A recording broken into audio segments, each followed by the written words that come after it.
3, 2, 1.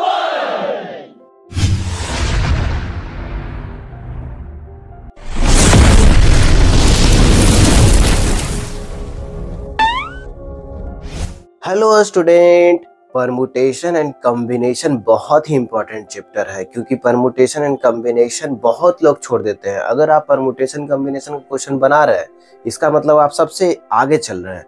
और इसमें होता क्या है कि इसमें लैंग्वेज बहुत घुमाए रखता है और लैंग्वेज ऐसा घुमाता है कि सब घूम घूम के घूमते ही रह जाते हैं, आंसर तक पहुंच ही नहीं पाते हैं। तो अगर आप आंसर तक पहुंच पा रहे हैं इसका मतलब है कि आप बहुत ही एडवांटेज में हैं।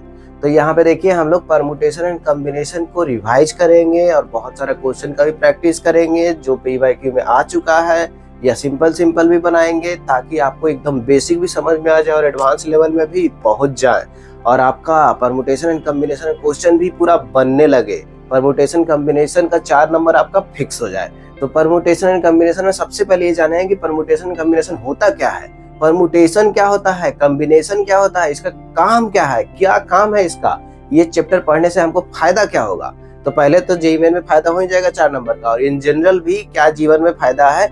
देखिए परमुटेशन एंड कॉम्बिनेशन है तो परमुटेशन और कॉम्बिनेशन का क्या मतलब हुआ, तो परमुटेशन और कॉम्बिनेशन का क्या मतलब हुआ, परमुटेशन का मतलब हुआ और कॉम्बिनेशन का मतलब हुआ। परमुटेशन का क्या मतलब होता है कि अरेंजमेंट करना, किसी भी चीज को अरेंज करना। किसी भी चीज को अरेंज करना मतलब मान लीजिए कि 3 आदमी है, अब तीनों आदमी को किस तरीके से हम 3 कुर्सी पे बैठा सकते हैं, तो ये एक तरीके का अरेंजमेंट हो गया। अगर 3 नंबर है 1 2 3 तो उसको कितने तरीके से अरेंज करके हम नया नया नंबर बना सकते हैं, तो ये क्या हो गया, परमुटेशन। परमुटेशन मतलब अरेंजमेंट हो गया। अब इसके साथ साथ कौन आ रहा है, कॉम्बिनेशन। कॉम्बिनेशन का मतलब हुआ सिलेक्शन। सिलेक्शन मतलब क्या होता है कि अगर हमारे पास ज्यादा ऑब्जेक्ट है उसमें से कुछ ऑब्जेक्ट को सिलेक्ट करना हो, जैसे कि मान लीजिए कि हमारे पास 15 खिलाड़ी है, उसमें से 11 खिलाड़ी को अगर सिलेक्ट करना हो तो कितने तरीके से करेंगे। तो मान लीजिए कि हमारे पास 3 खिलौना है और उस 3 खिलौने में से एक खिलौना के सिलेक्ट करना है तो कितने तरीके से सिलेक्ट करेंगे। तो यह है कि परमुटेशन कॉम्बिनेशन मतलब उसमें अरेंज कर सकते हैं या तो सिलेक्ट कर सकते हैं। अब देखिए अरेंज कैसे करेंगे, तो अरेंजमेंट में क्या क्या वेरिएशन हो सकता है, कैसा कैसा वेरिएशन हो सकता है। तो सबसे पहले है कि डिफरेंट ऑब्जेक्ट का अरेंजमेंट, एकदम सब ऑब्जेक्ट कैसा हो गया, डिफरेंट। अगर तीनों ऑब्जेक्ट डिफरेंट हो गया तो उसको कैसे अरेंज करेंगे। अगर 4 ऑब्जेक्ट डिफरेंट हो गया तो उसको कैसे अरेंज करेंगे। 5 ऑब्जेक्ट डिफरेंट हो गया तो कैसे अरेंज करेंगे। इस तरीके से अगर पहला केस आ गया कि मान लीजिए सारा ऑब्जेक्ट कैसा है, डिफरेंट ऑब्जेक्ट है, तो अगर सारा ऑब्जेक्ट डिफरेंट होगा तो इसमें पहला केस है कि डिफरेंट ऑब्जेक्ट अगर आ गया मान लीजिए, तो डिफरेंट ऑब्जेक्ट कैसे करेंगे। डिफरेंट ऑब्जेक्ट को अगर आपको अरेंज करना है तो ज्यादा टेंशन लेने की जरूरत नहीं है, क्योंकि अगर 3 डिफरेंट ऑब्जेक्ट को अरेंज करना है तो सीधे क्या कर देना है, 3 का फैक्टोरियल। अगर 4 डिफरेंट ऑब्जेक्ट को अरेंज करना है तो हम सीधे क्या कर देंगे, 4 का फैक्टोरियल। अगर हमको 10 डिफरेंट ऑब्जेक्ट को अरेंज करना हो तो सीधे क्या कर देंगे, 10 का फैक्टोरियल। इसका मतलब है कि अगर n डिफरेंट ऑब्जेक्ट है तो सीधे कितने तरीके से अरेंज हो सकता है, n का फैक्टोरियल तरीके से। तो डिफरेंट ऑब्जेक्ट, अगर सारा डिफरेंट ऑब्जेक्ट है तो हमको थोड़ा भी टेंशन लेने की जरूरत नहीं है। अगर सारा डिफरेंट ऑब्जेक्ट है तो हमको थोड़ा सा भी टेंशन लेने की जरूरत नहीं है, सीधे उसका क्या लगा देंगे, फैक्टोरियल लगा देंगे। लेकिन अगर दूसरा केस ऐसा हो गया कि सारा ऑब्जेक्ट अगर आइडेंटिकल हो गया, मान लीजिए कि ए इस टाइप का ऑब्जेक्ट हो गया, अगर ए तो अगर सारा ऑब्जेक्ट एक हो गया, सारा ऑब्जेक्ट अगर आइडेंटिकल हो गया तो क्या होगा, तो कितने तरीके से अरेंज कर सकते हैं। तो मान लीजिए कि हमारे पास ए है, तो ए है, तो ए जब ए है तो जब सारा ऑब्जेक्ट आइडेंटिकल है तो उसको बस कितने तरीके से अरेंज कर सकते हैं, एक ही तरीके से अरेंज कर सकते हैं, क्योंकि उसमें और कोई स्कोप है ही नहीं। अब तीसरा केस ऐसा होगा कि मान लीजिए कि हमारे पास कुछ एलाइक हो कुछ डिफरेंट हो, एलाइक मतलब आइडेंटिकल ऑब्जेक्ट। तो तीसरा केस ऐसा बनता है कि अगर एलाइक हो और एलाइक एंड डिफरेंट दोनों मिक्स हो।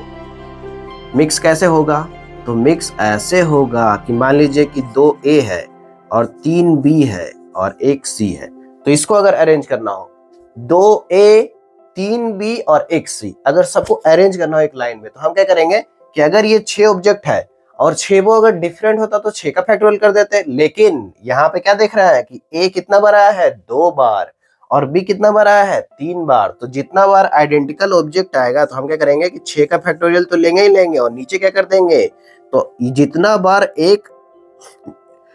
बार ए आया है तो ए कितना बार आया है 2 बार, तो 2 का फैक्टोरियल, और बी कितना बार आया है 3 बार, तो 3 का फैक्टोरियल, और यहाँ पे सी 1 बार ही आया है तो उसको कुछ करने की जरूरत नहीं है। तो हम देख पा रहे हैं कि अरेंजमेंट में 3 तरह का केस हो सकता है। क्या क्या केस हो सकता है, तो सबसे पहला केस हो सकता है कि सारा ऑब्जेक्ट डिफरेंट हो जाए। तो सारा ऑब्जेक्ट जब डिफरेंट हो जाएगा तो हमको कुछ भी सोचने की जरूरत नहीं है, जितना डिफरेंट ऑब्जेक्ट है उसका फैक्टोरियल ले लो, तो सीधे अरेंज हो गया। अब दूसरा केस में है कि सारा ऑब्जेक्ट अगर आइडेंटिकल हो जाए, एक ही जैसा हो जाए, जैसे ए है तो उसको कैसे अरेंज करेंगे, 4 4 4 है, 1 1 1 है, तो उसको कितने तरीके से अरेंज करेंगे, कितना भी ऑब्जेक्ट हो, अगर सारा आइडेंटिकल ऑब्जेक्ट ही है तो उसको मात्र एक तरीके से ही अरेंज कर सकते हैं। अब यह है कि एलाइक एंड डिफरेंट, मतलब कुछ हमको ऐसा अरेंजमेंट करना है जिसमें कुछ ऑब्जेक्ट एक जैसा भी है और कुछ डिफरेंट भी है, तो उसको कैसे अरेंज करेंगे, तो उसको करने का तरीका है कि टोटल जितना है उतना पे फैक्टोरियल जो लगा रहे थे वो तो लगाएंगे ही लगाएंगे, लेकिन जितना एलाइक ऑब्जेक्ट होगा, जैसे ए 2 बार है तो 2 का फैक्टोरियल कर दिए, और बी कितना बार है 3 बार, तो 3 का फैक्टोरियल कर दिए, और सी अकेला आया था तो इसके लिए कुछ करने की जरूरत नहीं है। तो जो एक से ज्यादा बार आएंगे आइडेंटिकल ऑब्जेक्ट हो जाएंगे, तो उसके लिए हमको नीचे डिवाइड करने की जरूरत है। तो परमुटेशन मतलब हुआ अरेंजमेंट। अब अरेंजमेंट में 3 तरह का था कि अगर सारा ऑब्जेक्ट डिफरेंट हो जाए, या सारा एलाइक हो जाए, सारा एलाइक मतलब सब आइडेंटिकल हो जाए, या तो एलाइक और डिफरेंट का मिक्सचर हो। तो जब मिक्सचर होगा तो 6 का फैक्टोरियल जितना ऑब्जेक्ट है उतना तो करेंगे ही करेंगे, अगर 10 ऑब्जेक्ट रहेगा तो 10 का फैक्टोरियल तो करेंगे ही करेंगे, और जितना आइडेंटिकल एक जैसा ऑब्जेक्ट होगा उसके फैक्टोरियल से क्या कर देंगे, भागा कर देंगे। तो इस तरीके से हम लोग नंबर का अरेंजमेंट कर सकते हैं। तो ये परमुटेशन का काम है। तो अगर हम लोग कॉम्बिनेशन या सिलेक्शन को समझना चाहते हैं तो इसमें भी 3 तरह का केस हो सकता है कि सारा अगर ऑब्जेक्ट कैसा हो जाए, डिफरेंट हो जाए, या सारा आइडेंटिकल हो जाए, या तो कुछ एलाइक और कुछ डिफरेंट हो जाए। तो मान लीजिए कि सबसे पहला केस है कि सारा डिफरेंट है। सारा डिफरेंट है, मान लीजिए कि 3 ऑब्जेक्ट है। अब 3 ऑब्जेक्ट हमको दिया हुआ है डिफरेंट। अब इसमें से मान लीजिए एक ऑब्जेक्ट का सिलेक्शन करना है तो कितने तरीके से करेंगे, या तो 2 ऑब्जेक्ट का सिलेक्शन करना रहेगा तो कितने तरीके से करेंगे, या तो तीनों का सिलेक्शन करना रहेगा तो कितने तरीके से करेंगे। मतलब सिलेक्शन में है कि कुछ डिफरेंट ऑब्जेक्ट रहेगा, उसमें से हमको कुछ सिलेक्ट करना रहेगा, तो किस तरीके से करेंगे। तो यह है कि अगर हमारे पास सबसे पहले डिफरेंट ऑब्जेक्ट हो जाए, मान लीजिए कि फिर से केस बना कि डिफरेंट ऑब्जेक्ट, तो इस बार किसका केस बन रहा है, इसके लिए सिलेक्शन के लिए। तो सिलेक्शन में होगा कि डिफरेंट ऑब्जेक्ट है हमारे पास, अगर उसमें से सिलेक्ट करना हो तो डिफरेंट ऑब्जेक्ट है। अगर मान लीजिए कि n डिफरेंट ऑब्जेक्ट है और हमको r का सिलेक्शन करना है, मान लीजिए कि 4 डिफरेंट ऑब्जेक्ट है उसमें से 3 का सिलेक्ट करना है, या 10 में से 3 का सिलेक्ट करना हो, 10 में से 5 का सिलेक्ट करना हो, या 15 में से 11 का सिलेक्ट करना हो। तो जब डिफरेंट ऑब्जेक्ट में से सिलेक्ट करना रहेगा तो सीधे क्या लगा देंगे, जो बाइनोमियल कोएफिशिएंट होता है NCR, 5 में से 3 तो 5C3, 10 में से 4 तो 10C4, बस ये करना है। अगर डिफरेंट ऑब्जेक्ट में से कुछ ऑब्जेक्ट को सिलेक्ट कर रहे हैं तो सीधे जितना डिफरेंट ऑब्जेक्ट है उसमें से जितने ऑब्जेक्ट को सिलेक्ट कर रहे हैं तो सीधे उतना उतना कर देंगे। अब इसका जो वैल्यू आएगा वो आ जाएगा कि नंबर ऑफ, तो NCR क्या दे रहा है, NCR हमको दे रहा है कि n डिफरेंट ऑब्जेक्ट में से r डिफरेंट ऑब्जेक्ट सिलेक्ट करने का कितना तरीका हुआ, ये NCR दे रहा है। अब मान लीजिए कि सारा क्या हो गया, एलाइक ऑब्जेक्ट। एलाइक ऑब्जेक्ट का मतलब हुआ कि सारा एक जैसा ही है, एक जैसा ही है, मतलब एक तरह का ही खिलौना है, हेलीकॉप्टर ही है। सारा खिलौना कैसा है, हेलीकॉप्टर वाला ही है, एक तरह का ही हेलीकॉप्टर वाला खिलौना है। तो जब एक तरह का ही खिलौना रहेगा उसमें से अगर 2 लेना रहेगा तो एक ही तरीके से ले सकते हैं, अगर 3 खिलौना रहेगा तब भी एक ही तरीके से ले सकते हैं, उसमें 4 खिलौना लेना रहेगा तब भी एक ही तरीके से ले सकते हैं। तो जैसे कि हम लोग अरेंजमेंट में देखें कि सारा अगर एलाइक ऑब्जेक्ट हो तो एक ही तरीके से अरेंज कर पा रहे थे, उसी तरीके से सिलेक्शन में भी देख पा रहे हैं कि अगर सारा ऑब्जेक्ट एलाइक हो गया मतलब एक जैसा ही हुआ तो उसमें से 2 लेने का भी एक तरीका है, उसमें से 3 ऑब्जेक्ट सिलेक्ट करने का भी एक ही तरीका है, उसमें से 4 ऑब्जेक्ट सिलेक्ट करने का भी एक ही तरीका है। तो ये तो एक तरीका हो गया। और तीसरा ऐसा होगा जो एलाइक एंड डिफरेंट का मिक्सचर होगा, जैसे एलाइक एंड डिफरेंट दोनों तरह का ऑब्जेक्ट है इसमें, तो दोनों तरह का ऑब्जेक्ट है तो कैसे कैसे सिलेक्शन करेंगे। तो मान लीजिए कि यहाँ पे है कि अगर हमारे पास A B और C है तो हमारे पास कितने तरह का ऑब्जेक्ट है, 3 तरह का। लेकिन हम देख रहे हैं कि A भी 2 बार आया है और बी भी 3 बार आया है और सी तो बेचारा अकेला आया है। तो यहाँ पे हमारे पास टोटल कितना ऑब्जेक्ट है? 6 ऑब्जेक्ट। तो मान लीजिए कि आपसे बोला गया कि ए 2 बार है, बी 3 बार है और सी अकेला है। तो इसमें से अगर 3 ऑब्जेक्ट का सिलेक्शन करना हो तो 3 ऑब्जेक्ट का सिलेक्शन करना हो तो किस तरीके से सिलेक्ट करेंगे? तो अब हमको ये सोचना होगा कि तीनों में से किसको किसको बुलाए। तो अगर इस 6 में से 3 ऑब्जेक्ट का सिलेक्ट करना हो तो कैसे कैसे करेंगे? तो 3 ऑब्जेक्ट का सिलेक्ट करना हो तो सबसे पहले केस बनाएंगे कि कितना कितना कौन कौन आएगा। तो देखिए सबसे पहला केस में क्या होगा? सबसे पहला केस में होगा कि मान लीजिए कि 3 को बुलाना था तो तीनों बी आ गया, मतलब तीनों एक जैसा आ गया। ऐसा पहला केस क्या बना रहा है कि 3 alike। 3 alike का मतलब हुआ कि तीनों एक जैसा ही आ गया। तो एक जैसा आ गया मतलब कौन आएगा? बी बी बी आएगा। 3 का जरूरत था, हमको 3 सिलेक्ट करना था, तो उसमें से ऐसा केस बन रहा है कि तीनों एक ही जैसा आ गया, मतलब बी बी बी आ गया। ऐसा केस हो सकता है। और दूसरा ऐसा हो सकता है कि 2 alike, मतलब 2 एक जैसा हो गया और एक डिफरेंट हो जाएगा। 2 alike और एक डिफरेंट। और तीसरा केस ऐसा हुआ कि तीनों कैसा होगा? All 3 are different. तो 3 डिफरेंट अगर आ गया, तीनों कैसा आ गया? डिफरेंट ऑब्जेक्ट आ गया। तो देखिए 3 केस बना दिए कि हमारे पास 3 तरह का चॉइस है। कैसा कैसा चॉइस है? कि तीनों alike आ जाए, मतलब तीनों एक तरह का है। अब तीनों एक तरह का हमारे पास कितना अवेलेबल है? तो हम देख पा रहे हैं कि बस एक ही केस ऐसा है कि बी बी बी 3 बार आया है।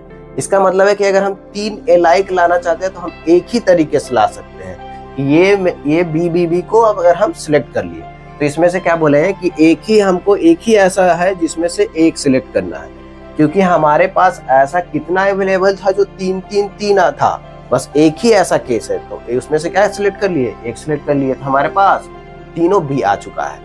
अब देखिए इसमें कि 2 alike। 2 alike का मतलब हुआ कि 2 एक जैसा होना चाहिए। जैसे ए भी आ सकता है, बी भी आ सकता है।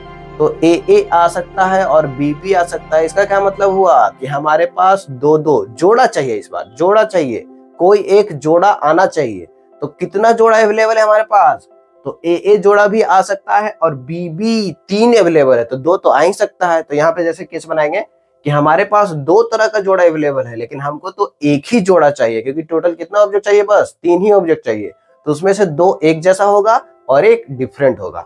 तो अब हमारे पास 2 जोड़ा था, उसमें से एक जोड़ा चाहिए, तो क्या करेंगे? 2 जोड़े में से एक जोड़े का सिलेक्शन करेंगे। तो 2C1 किए। अब देखिए 2 जोड़े में से एक जोड़े का सिलेक्ट किए, तो मान लीजिए कि ए आ गया। अब बी तो बचा हुआ है, बी अकेला तो आ सकता है, या तो बी आ गया तो ए तो अकेला आ सकता है। तो उस केस में क्या करेंगे कि अगर हमारे पास 2 जोड़ा था, उसमें से एक जोड़ा आ चुका है, तो जोड़ा नहीं आया है, उस जोड़े में से एक ऑब्जेक्ट तो सिंगल आ सकता है। तो जब एक ऑब्जेक्ट सिंगल आ सकता है तो क्या होगा यहाँ पे कि वो उसको अकेले आने का परमिशन है। इसका मतलब है कि अगर 2 जोड़े में से एक जोड़े जो आ चुका है उसको छोड़ दिए और बाकी एक जोड़ा तो में से एक तो आ सकता है और सी तो आ ही सकता है। तो यहाँ पे हमारे पास फिर अगर सिंगल आने के लिए कितने लोग बचे हैं? तो 2 लोग। तो इसमें से फिर क्या करेंगे कि 2 में से बस एक का सिलेक्शन करेंगे, क्योंकि बोल रहे हैं कि 2 alike, मतलब 2 एक जैसा। और टोटल कितना ऑब्जेक्ट चाहिए था? 3। तो एक डिफरेंट तो रहेगा ही रहेगा। तो 2 alike एंड एक डिफरेंट के केस में क्या होगा कि हमारे पास 2 जोड़े में से एक जोड़े का सिलेक्ट किए और यहाँ पे 2 अकेला आने के लिए तैयार था, तो उसमें से एक अकेले को सिलेक्ट कर लिया, क्योंकि हमारे पास 2 alike हो गया तो एक डिफरेंट और लेना होगा ताकि 3 हो जाए। अब यहाँ पे तीनों डिफरेंट है। तीनों डिफरेंट का क्या मतलब हुआ कि 3 तरह का ऑब्जेक्ट ही था हमारे पास। कितना तरह का था? A B C. भले ही अलग अलग वेराइटी का ज्यादा नंबर हो, जैसे ए 2 बार है, बी 3 बार है, लेकिन हमको चाहिए ही नहीं। तीनों कैसा चाहिए? डिफरेंट चाहिए। तो हम देखें कि कितना तरह का डिफरेंट अवेलेबल है, तो 3 ही तरह का अवेलेबल है और हमको चाहिए भी कितना? 3। तो सीधे क्या कर देंगे? 3C3 कर देंगे। तो ये हुआ। अगर इसमें बहुत लंबा हो जाता है। क्यों लंबा हो गया? क्योंकि इसमें जो हमारा केस था उसमें कुछ ऑब्जेक्ट आइडेंटिकल भी थे, कुछ डिफरेंट भी थे।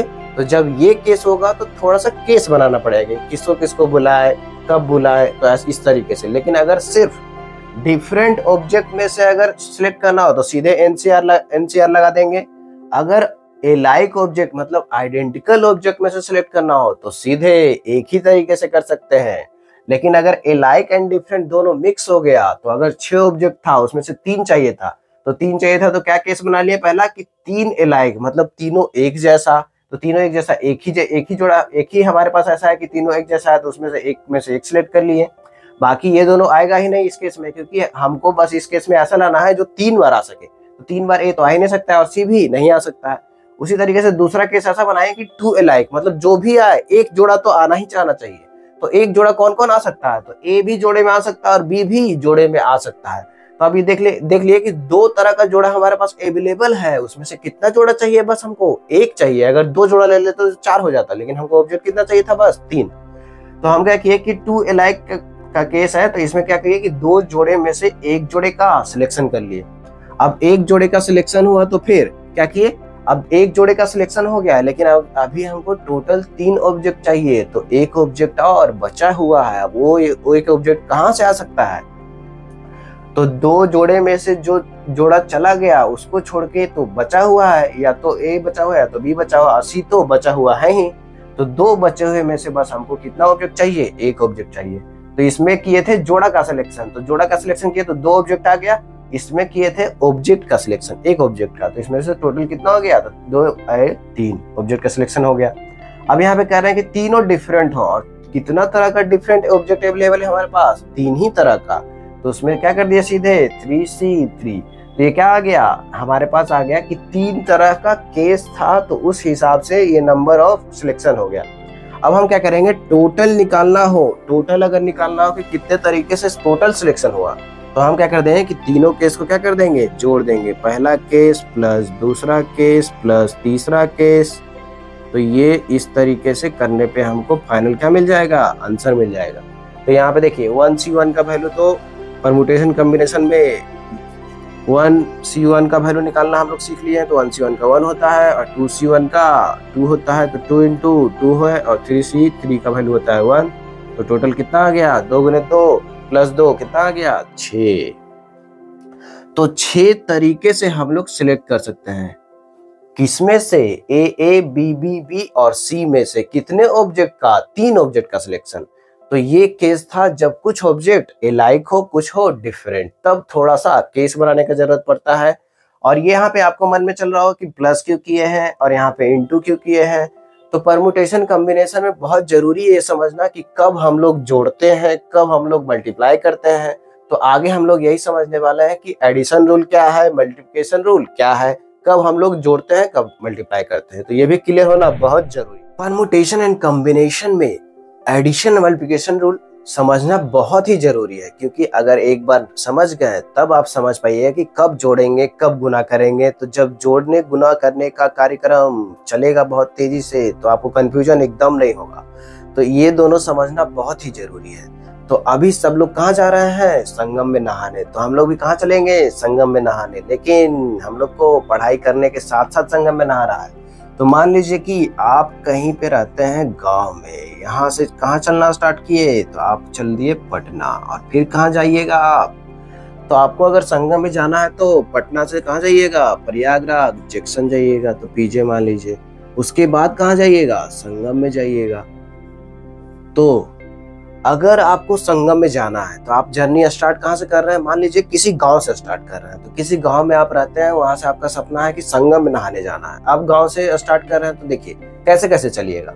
गांव में आपके पास क्या क्या चॉइस है, कैसे कैसे आप पहले तो पटना तक पहुंच सकते हैं। सबसे पहले पटना पहुंचने का क्या क्या साधन है आपके पास। तो मान लीजिए कि आपका मन है कि आप पटना पैदल ही जा गए। सबसे पहला चॉइस क्या था कि पैदल आ गए। दूसरा मान लीजिए कार है आपके पास, तो कार से भी आ सकते हैं। अगर बाइक है तो बाइक से भी आ सकते हैं, ऑटो से भी आ सकते हैं, जो जो चॉइस है सबसे आ सकते हैं। मान लीजिए बस से भी आ सकते हैं। तो इतना तरह का चॉइस था आपके पास गांव से पटना आने का। तो अब देखिए आपके पास चॉइस था, मतलब कितना तरह का चॉइस था, 5 तरह का। तो जो भी चॉइस है वो है कि कितने तरीके से जा सकते थे। तो जब भी चॉइस रहेगा तो उसको जोड़ेंगे कि हमारे पास 5 है, तो 1 + 1 + 1 5 बार, तो कितना हो गया 5। अब यह है कि पटना से अगर आप प्रयागराज जंक्शन जाना है, तो यहाँ पे है हमारे पास अवेलेबल कि ट्रेन से चले गए, या तो बस से चले गए, या तो और कैसे कैसे जा सकते हैं। तो मान लीजिए कि आपको फ्लाइट से जाना हो तो फ्लाइट से भी जा सकते हैं, या तो आप कैसे जा सकते हैं, कार से भी जा सकते हैं। तो मान लीजिए कि आपके पास कितना चॉइस है, 4 चॉइस है। और अगर प्रयागराज जंक्शन से फिर आपको संगम में जाना हो तो मान लीजिए कि आपको अगर पैदल ही जाना पड़ गया, या तो मान लीजिए आपको कार से जाने का मौका मिल गया, या तो आपको मान लीजिए कि वहां पे कोई ऑटो मिल गया तो ऑटो से जाने का मौका मिल गया। और यहाँ पे एक ऐसा भी हो सकता है, मान लीजिए कि अगर आप पटना से नाव पकड़ लिए तो नाव पकड़ लिए तो आप सीधे कहाँ चले जाइएगा, संगम में ही चले जाइएगा, आपको प्रयागराज जंक्शन जाने की जरूरत ही नहीं पड़ेगा। तो मान लीजिए कि एक ऐसा है जो आपको सीधे कहाँ पहुंचा दे रहा है, संगम में। कैसे? जब नाव पे बैठ जा रहा है तो नाव को चलाते चलाते आप कहाँ पहुंच जा रहे हैं, संगम, और वहां पे जाके स्नान कर रहे हैं। लेकिन अब यह है कि अब क्वेश्चन ऐसा पूछा गया कि आप गांव से चले और संगम तक पहुंचे, कितने तरीके से पहुंच सकते हैं, कितने तरीके से पहुंच सकते हैं आप गांव से संगम, क्वेश्चन यही है। तो कैसे कैसे सोचेंगे? तो सबसे पहले यहाँ से सोचेंगे कि हम कहाँ से स्टार्ट किए, गांव से स्टार्ट किए। तो सबसे पहले हम कहाँ पहुंच रहे हैं, गांव से कहाँ पहुंच रहे हैं, पटना पहुंच रहे हैं। तो गांव से अगर पटना पहुंच रहे हैं तो सबसे पहले हमारे पास कितना तरह का साधन है, 5 तरह का साधन है। और ये 5 साधन ऐसा है कि हमारे पास चॉइस है। ऐसा नहीं है कि हम पैदल भी चलेंगे और कार पे भी बैठेंगे, ऐसा हमारे पास कोई कंडीशन नहीं है। हमारे पास चॉइस है कि या तो तुम पैदल चल लो, या तो कार पे बैठ के चल लो, या तो बाइक पे बैठ के चल लो, या तो ऑटो पे बैठ के चल लो, या तो बस पकड़ के पटना पहुंच जाओ। तो हमारे पास क्या है, चॉइस। तो जब भी चॉइस रहेगा तो उसमें जोड़ होगा। क्या होगा, जोड़। तो जब भी चॉइस रहेगा तो उसके बीच में क्या होगा, जोड़ेंगे। और उसके बाद क्या है, पटना से कहाँ पहुंच रहे हैं, प्रयागराज जंक्शन। अब उसमें क्या हो रहा है कि हमारे पास मान लीजिए कि 4 तरह का साधन है, कि 4 तरह का साधन है वहीं पे जाने के लिए।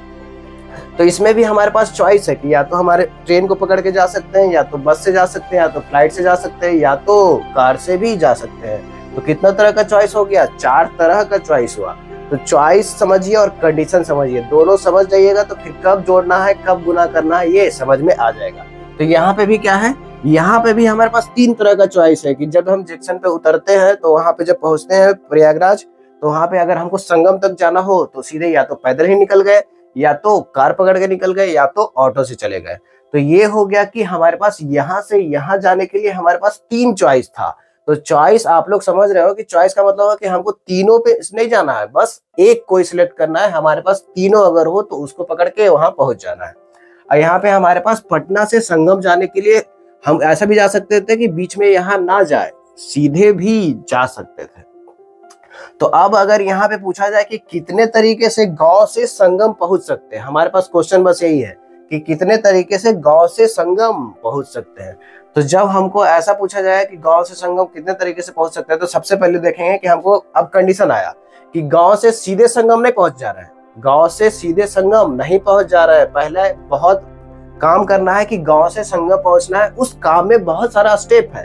तो पहला स्टेप क्या है, गांव से कहां पहुंच गए, पटना। तो ये पहला स्टेप हुआ। तो जब स्टेप रहेगा, बड़े काम में से बहुत सारे स्टेप जब रहेंगे तो उस स्टेप के बीच में गुना होगा कि बड़े काम था उसमें से कंडीशन लगा हुआ था कि ये तो करना ही पड़ेगा, ये तो करना ही पड़ेगा, तब वो पूरा हो पाएगा।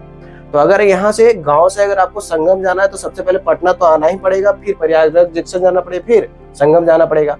तो इस तरीके से अगर हम देख रहे हैं तो हमको क्या करना पड़ेगा कि बहुत सारे स्टेप करने पड़ेंगे। तो जब स्टेप करना है तो आपस में क्या होते जाएगा, सारा स्टेप गुना होते जाएगा।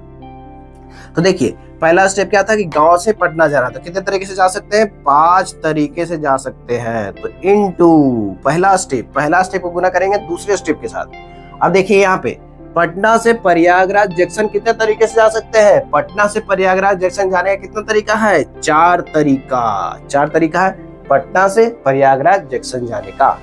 अब यहाँ पे देख रहे हैं कि प्रयागराज जंक्शन से संगम जाने का कितना तरीका है, तो टोटल तरीका हो गया 3 तरीका। तो 4 गुने 3 कर दिए। अब अगर हम आपसे पूछे कि पटना से संगम जाने का कितना तरीका, तो आप क्या बोलिएगा कि पटना से हम संगम डायरेक्ट भी जा सकते हैं, पहला चॉइस। और दूसरा चॉइस क्या है कि पटना से प्रयागराज जंक्शन होते हुए भी संगम जा सकते हैं। तो यहाँ पे देख रहे हैं कि हमारे पास 2 चॉइस है। पहला चॉइस में बस एक ही तरीके का है और दूसरे चॉइस में हमारे पास बहुत सारा अवेलेबल है। तो दूसरा चॉइस अगर पूछा जाए कि पहले चॉइस में तो एक है कि नाव से चले गए, तो एक चॉइस हुआ। अब दूसरे में यह है कि पटना से पहले प्रयागराज जंक्शन गए, कितने तरीके से जा सकते थे, 4 तरीके से। और यह है कि प्रयागराज जंक्शन से अगर संगम जाना हो तो कितना तरीका हुआ, 3 तरीका। तो ये दोनों स्टेप करेंगे तभी इस तरीके से हम संगम तक पहुंच सकते हैं। तो दोनों में गुना हो गया, लेकिन ये वाला और ये वाला आपस में चॉइस है। चॉइस क्यों है? क्योंकि हम नाव से भी जा सकते हैं या तो जंक्शन होते हुए भी जा सकते हैं। हमको पटना तो जाना ही जाना था, पटना के बिना जाए हुए कोई रास्ता नहीं है। तो यहाँ पे देख रहे हैं कि गांव से पटना तो चलना ही था, तो 5 तरीके से आ गए। लेकिन पटना से संगम जाने का एक ऐसा तरीका है जो नाव से जा सकते हैं। तो हमारे पास चॉइस है तो उसमें जोड़ दिए, जब भी चॉइस रहेगा तो जुटेगा। अब उसमें किसको जोड़ दिए? तो ये दूसरा रास्ता जो है, जो कि प्रयागराज जंक्शन से होते हुए जाता है, उसमें क्या है कि 4 इधर से था तो 4 गुना। गुना क्यों हुआ? क्योंकि हमको जब पटना से संगम जाना है तो यहाँ पे जाके ही जा सकते हैं। और ये काम करके, मतलब ये बड़े काम करना है कि पटना से संगम जाना है, तो हमको 2 स्टेप करना होगा। पहला क्या करना होगा? पटना से प्रयागराज जंक्शन चले गए और जंक्शन से संगम चले गए।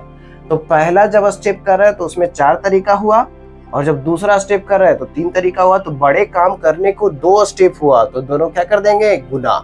और फिर ये स्टेप में जो हमारे पास चॉइस था कि इधर से भी जा सकते हैं और इधर से भी जा सकते हैं, तो आपस में क्या हो गया? एडिशन।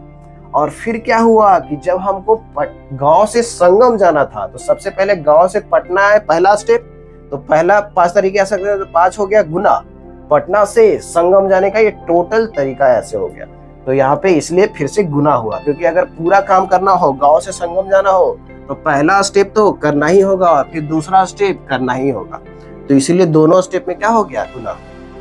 तो देखिए यहाँ पे हम लोग को ये समझना है कि कब जोड़ेंगे, कब गुना करेंगे। तो जोड़ेंगे तभी जब हमारे पास चॉइस होगा, और गुना कब करेंगे? जब हमारे पास कंडीशन होगा। कंडीशन का मतलब ये हुआ कि कोई बड़ा काम करना हो, उस बड़े काम में कि ये है कि 2-3 स्टेप होगा कि यहाँ से ये कर लिए, फिर ये कर लिए, फिर ये कर लिए। तो तीनों स्टेप को आपस में क्या करेंगे? गुना करेंगे। और जब हमारे पास चॉइस होगा तो क्या करेंगे? एडिशन। जैसे कि यहाँ पे देख लिए कि चॉइस था 5, तो 5 एक को 5 बार जोड़े तो 5 हो गया।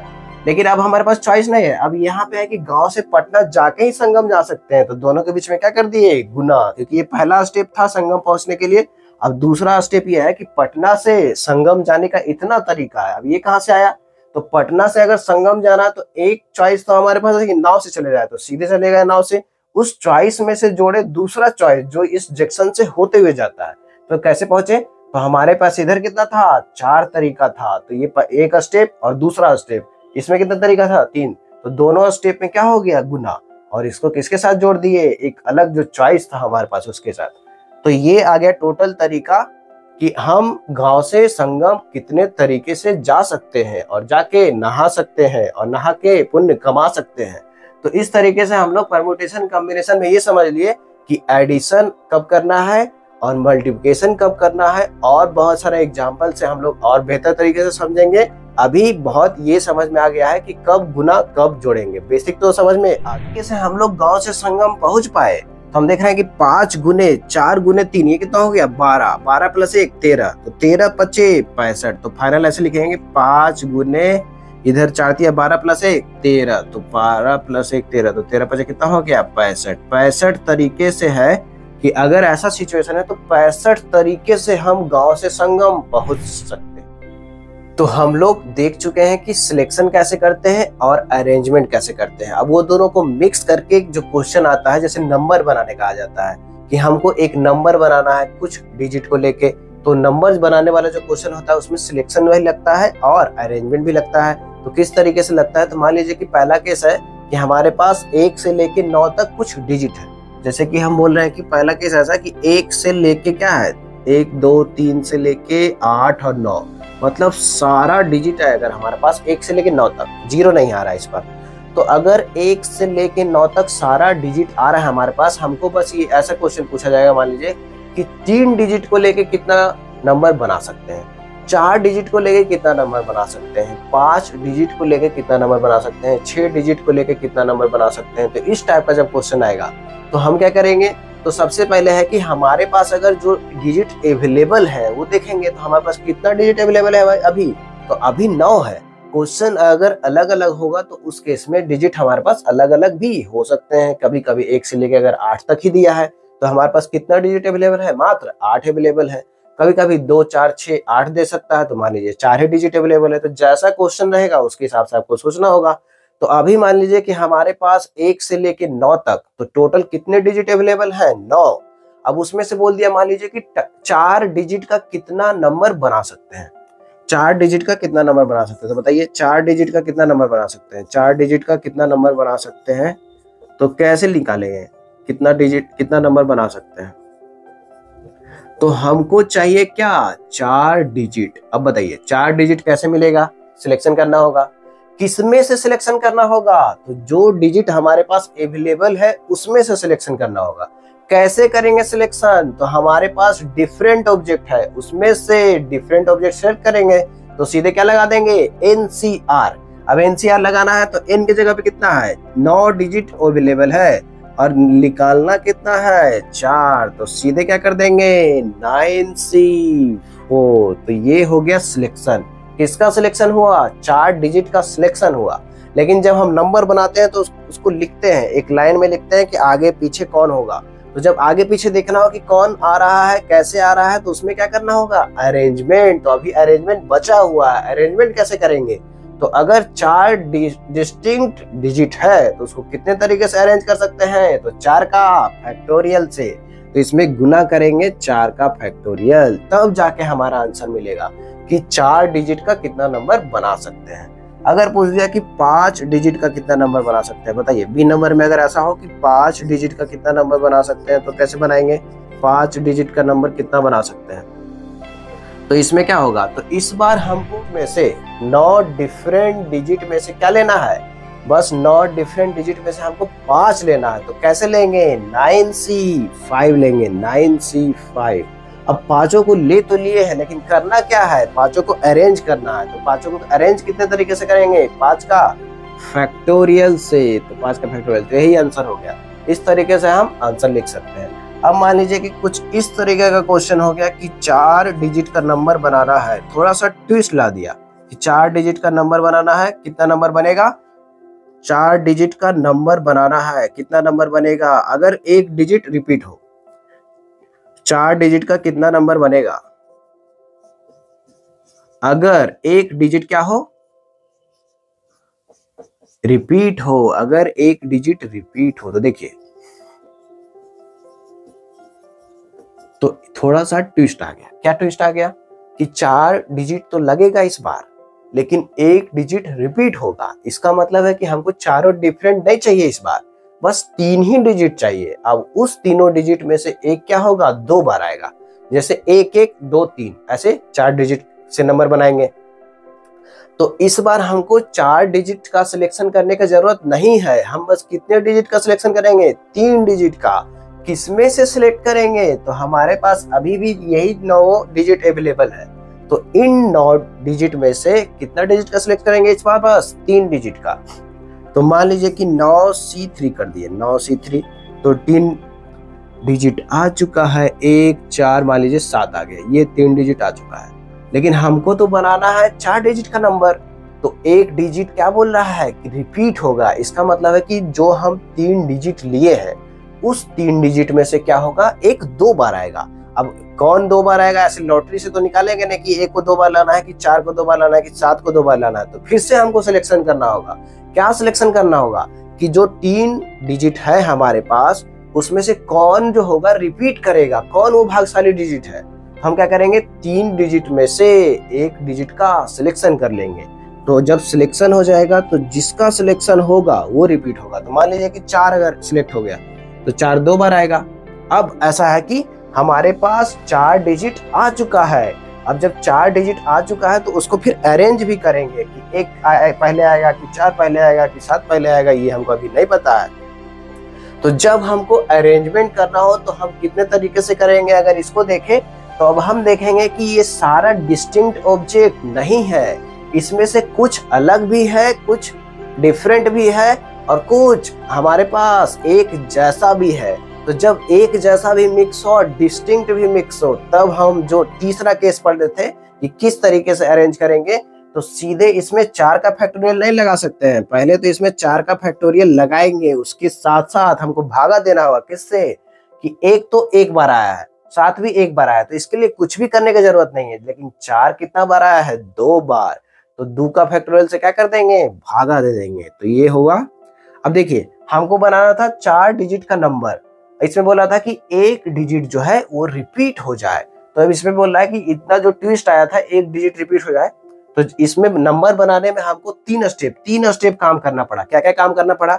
सबसे पहला स्टेप ये किए कि 9 डिजिट में से कोई भी 3 डिजिट ले लिए, तो 9 डिस्टिंक्ट में से 3 डिस्टिंक्ट डिजिट ले लिए। अब उसका कितना तरीका हुआ, 9C3। अब क्या हुआ कि जो भी 3 डिजिट आया था उसमें से एक डिजिट रिपीट होगा। अब वो कौन होगा वो पता नहीं है, तो हम क्या करेंगे, 3 में से एक का सिलेक्शन करेंगे। तो जब हम 3 में से एक सिलेक्ट कर रहे हैं तो अभी भी तीनों कैसा था, डिफरेंट था, तो उसमें से 3 में से एक का सिलेक्शन किए, तो 3C1 लगा दिए। अब क्या कर रहे हैं कि हमारे पास 4 डिजिट तो आ चुका है, उससे नंबर बनाना है। तो जब हम नंबर बनाने जाएंगे तो हम क्या करेंगे कि जब नंबर बनाने जाएंगे तो अरेंज करना होगा। अब जब अरेंज करना होगा तो इसमें चारों डिफरेंट नहीं है, अगर चारों डिफरेंट रहता तो 4 का फैक्टोरियल हो जाता, लेकिन हम देख रहे हैं कि कुछ डिजिट रिपीट कर रहा है। 4 कितना बार आया है, 2 बार, तो इसीलिए 2 का फैक्टोरियल नीचे भागा दे दिए। तो जो भी काम करना था उसमें 3 स्टेप का जरूरत पड़ा, तो तीनों स्टेप के बीच में क्या हुआ है, इनटू हुआ है। तो जो अभी मल्टीप्लिकेशन और एडिशन का रूल पढ़े थे उसमें एक काम करने के लिए हमको नंबर बनाने के लिए 3 स्टेप का जरूरत पड़ा, तो तीनों स्टेप के बीच में क्या कर दिए, गुना कर दिए। तो जब भी बड़े काम को बहुत सारे स्टेप में करेंगे तो सारे स्टेप के बीच में क्या कर देंगे, गुना। और जब हमारे पास चॉइस होगा तो उस केस में कर देते हैं एडिशन। तो यहाँ पे नंबर बनाने वाले क्वेश्चन पहला क्या हुआ कि हम नंबर बना रहे हैं, उसमें से कुछ डिजिट लेके नंबर बना रहे हैं, ऐसा हो गया, कुछ डिजिट रिपीट हो रहा है, ऐसा हो गया। तो अभी एक डिजिट रिपीट हो रहा है, कभी कभी 2 डिजिट भी रिपीट करा सकते हैं, कभी 4 डिजिट का नंबर बना सकते हैं, कभी 5 डिजिट का भी बना सकते हैं। इस तरीके का बहुत सारा क्वेश्चन आ सकता है। अब मेन ट्विस्ट तब आता है जब हमारे पास डिजिट में 0 आ जाता है। तो अब हम लोग देखेंगे कि जब हमारे पास डिजिट 0 भी अवेलेबल हो तो किस तरीके से नंबर बना सकते हैं। तो दूसरा केस ऐसा है कि अगर हमारे पास 0 डिजिट अवेलेबल होगा तो क्या होगा। तो मान लीजिए कि ऐसा केस हो रहा है कि हमारे पास जो डिजिट अवेलेबल है उसमें से 0 भी आ जाए, 0 1 2 3 ऐसे कर करके मान लीजिए 9 तक सारे डिजिट हमारे पास अवेलेबल है। तो जब हमारे पास सारे डिजिट अवेलेबल है और हमको क्या करना है, नंबर बनाना है, कितने डिजिट का नंबर बनाना है क्वेश्चन में बोलना जाएगा। तो मान लीजिए कि 4 डिजिट का नंबर बनाना है। पहला केस क्या हो गया कि 4 डिजिट का कितना नंबर बना सकते हैं, 4 डिजिट का कितना नंबर बना सकते हैं, 4 डिजिट का कितना नंबर बना सकते हैं, यही क्वेश्चन है मान लीजिए। तो कैसे बनाएंगे, कितना नंबर बना सकते हैं, अगर ऐसा सिंपल पूछ दिया आपसे तो कितना क्वेश्चन बना सकते, कितना नंबर बना सकते हैं बताइए। तो हमको कितना डिजिट चाहिए, इस बार भी 4 डिजिट चाहिए, लेकिन इस बार थोड़ा सा ट्विस्ट है कि अब हमारे पास कितना डिजिट है, 0 से लेकर 9 तक कितना डिजिट हो गया, 10 डिजिट है। हमसे ये पूछा जा रहा है कि 4 डिजिट का कितना नंबर बना सकते हैं। तो जब हमसे ये पूछा जा रहा है तो हमारे पास डिजिट कितना अवेलेबल है, टोटल 10 है, लेकिन इसमें है कि 0 भी आया है। तो 0 बहुत स्पेशल होता है। 0 स्पेशल क्यों होता है, क्योंकि अगर 0 पहले जगह पे आ जाता है तो हमारा डिजिट का नंबर, जैसे देखिए एग्जांपल के तौर पे अगर हमको 4 डिजिट का बनाना है, 0 मान लीजिए यहाँ पे आ गया 0 1 2 3, तो अब सोच समझ के बताइए कि कितना डिजिट का नंबर है ये, 4 डिजिट का नहीं है, कितना डिजिट का है, 3 डिजिट का। लेकिन अगर हमारे पास नंबर ऐसा हो तब ये कितना डिजिट का है, ये कितना डिजिट का है, ये हमारे पास 4 डिजिट का नंबर है। तो इसीलिए बहुत मैटर करता है कि 0 आ रहा है कि नहीं आ रहा है। 0 बहुत स्पेशल हो गया, एकदम VVIP हो गया, उसको एकदम स्पेशल केयर करना पड़ेगा। वो कहाँ पे बैठेंगे उठेंगे, एकदम हर एक चीज का ख्याल रखना होगा। तो इसीलिए 10 में से सीधे सिलेक्शन 4 का नहीं करेंगे, पहले हम लोग केस बनाएंगे कि 0 आ रहा है कि नहीं आ रहा है, 0 आ रहा है तो कहाँ पे आ रहा है, ऐसा केस। तो हम लोग समझ चुके हैं कि 0 क्यों स्पेशल है। अब 0 मान लीजिए कि आ रहा है और 0 नहीं आ रहा है, तो सबसे पहला केस है कि 0 नहीं आ रहा। पहला केस क्या है, पहला केस ये है कि 0 नहीं आ रहा है। 0 नहीं आ रहा है तो एकदम नहीं आ रहा है। तो जब VIP नहीं आ रहे हैं तो 0 जब नहीं आएगा तो कोई टेंशन होगा ही नहीं। अब जब 0 नहीं आ रहा है लेकिन कितना डिजिट है टोटल, लाना हमको 4 डिजिट। तो 0 नहीं आ रहा है, तो अब 0 नहीं आ रहा तो किस में से आ सकता है, 1 से लेके 9 तक में से आ सकता है। जब 1 से लेके 9 तक में से आ सकता है और कितने लोग को लाना है, 4 लोग को। तो हम क्या कर लेंगे, 9 में से सीधे कोई भी 4 सिलेक्ट कर लेंगे, क्योंकि हमको पहले ही बोल दिया गया है कि 0 तो आ ही नहीं रहा है, तो 0 में से सिलेक्ट भी नहीं करेंगे और 0 आएगा भी नहीं। तो सीधे 9C4 कर दिए, और 9C4 करने के बाद क्या करेंगे, चारों डिफरेंट है तो अरेंजमेंट में सीधे 4 का फैक्टोरियल लगा दिए। तो इस तरीके से केस बना। लेकिन अगर दूसरा केस बोल रहा है कि 0 आ रहा है, तो जब 0 आ रहा है और वीआईपी लोग आते हैं तो थोड़ा सा अलर्ट रहना पड़ता है कि कहीं उनको कोई दिक्कत ना हो जाए। तो मान लीजिए 0 आ रहा है, तो बताइए 0 आ रहा है, टोटल कितना डिजिट का नंबर बनाना है, 4 डिजिट का। लेकिन हमको पता चल गया कि 0 तो आ ही रहा है, मतलब अब कितना डिजिट बस चाहिए हमको, बस 3 ही डिजिट चाहिए। अब हमारे पास कितने डिजिट अवेलेबल हैं 0 के अलावे, 9 डिजिट, उसमें से कितना डिजिट का सिलेक्शन करना है, मात्र 3 डिजिट का। तो हम क्या करेंगे, सबसे पहले 9C3 कर देंगे। अब देखिए, तो सिलेक्शन तो हो गया, तो 0 आ रहा है और कोई और 3 डिजिट आ रहा है। तो मान लीजिए कि यहाँ पे केस बना दिए हैं, तो हम समझा देते हैं यहाँ पे कि मान लीजिए कि 0 आ रहा है और कौन आ रहा है, मान लीजिए 1, 4 और 6 आ रहा है। तो 0 तो आ ही रहा है, उसके साथ साथ 9C3 करने से कोई और 3 डिजिट आ सकता है। तो हम लोग मान लिए हैं कि मान लीजिए कि 1, 4 और 6 आ रहा है। अब इससे कितना नंबर बना सकते हैं, कैसे पता चले, तो हमारे पास 4 डिजिट आ चुका है, 0, 1, 4, 6। अब इसको बस अरेंज कर देना है। तो लेकिन अरेंजमेंट में ध्यान रखना होगा कि 0 अगर पहले जगह पे आ गया तो 4 डिजिट का नंबर बन ही नहीं सकता है। तो आप बताइए 0 कहाँ कहाँ पे रख सकते हैं हम लोग, 0 पहले जगह पे नहीं रख सकते हैं। 0 को 4 चॉइस है, तो इसमें से 3 ही जगह पे रख सकते हैं। मतलब 0 का स्थान कहाँ पे हो सकता है, इन तीनों जगह में से कोई एक जगह। तो सबसे पहले क्या करेंगे कि 3 जगह में से एक जगह फिक्स कर देंगे, किसका, 0 का। तो मान लीजिए 0 का जगह फिक्स हो गया, 0 यहाँ पे नहीं हो सकता, मतलब कहाँ हो सकता है, ये तीनों जगह में से कहीं भी हो सकता है। तो 0 जब यहाँ पे फिक्स हो गया, बाकी 3 जो डिजिट बचे हैं उसको किसी तरीके से भी आपस में अरेंज कर सकते हैं। तो उसको अगर करना है अरेंज, तो सीधे क्या लगा देंगे, 3 का फैक्टोरियल। तो 0 आ रहा है, तो बहुत सारा ट्विस्ट एंड टर्न है। क्या है, सबसे पहले तो सिलेक्शन में है, क्योंकि अगर 0 आ गया है तो और कितने डिजिट का जरूरत है, मात्र 3 डिजिट का। तो 9C3 कर दिए। और उसके बाद क्या है कि अगर वो 3 डिजिट आया और उसके साथ साथ 0 है, लेकिन 0 पहले जगह पे नहीं रह सकता है, तो 0 कहाँ पे रह सकता है, ये तीनों जगह में से रह सकता है। तो जब इस तीनों जगह में से एक जगह का क्या करेंगे, सिलेक्शन करेंगे। तो 3C1 कर दिए। उसके बाद क्या करें कि जो हमारे पास 3 और डिजिट है उसको आपस में किसी भी तरीके से अरेंज कर सकते हैं। तो हम लोग इस तीनों के अरेंजमेंट के लिए क्या लगा दिए, 3 का फैक्टोरियल लगा दिए।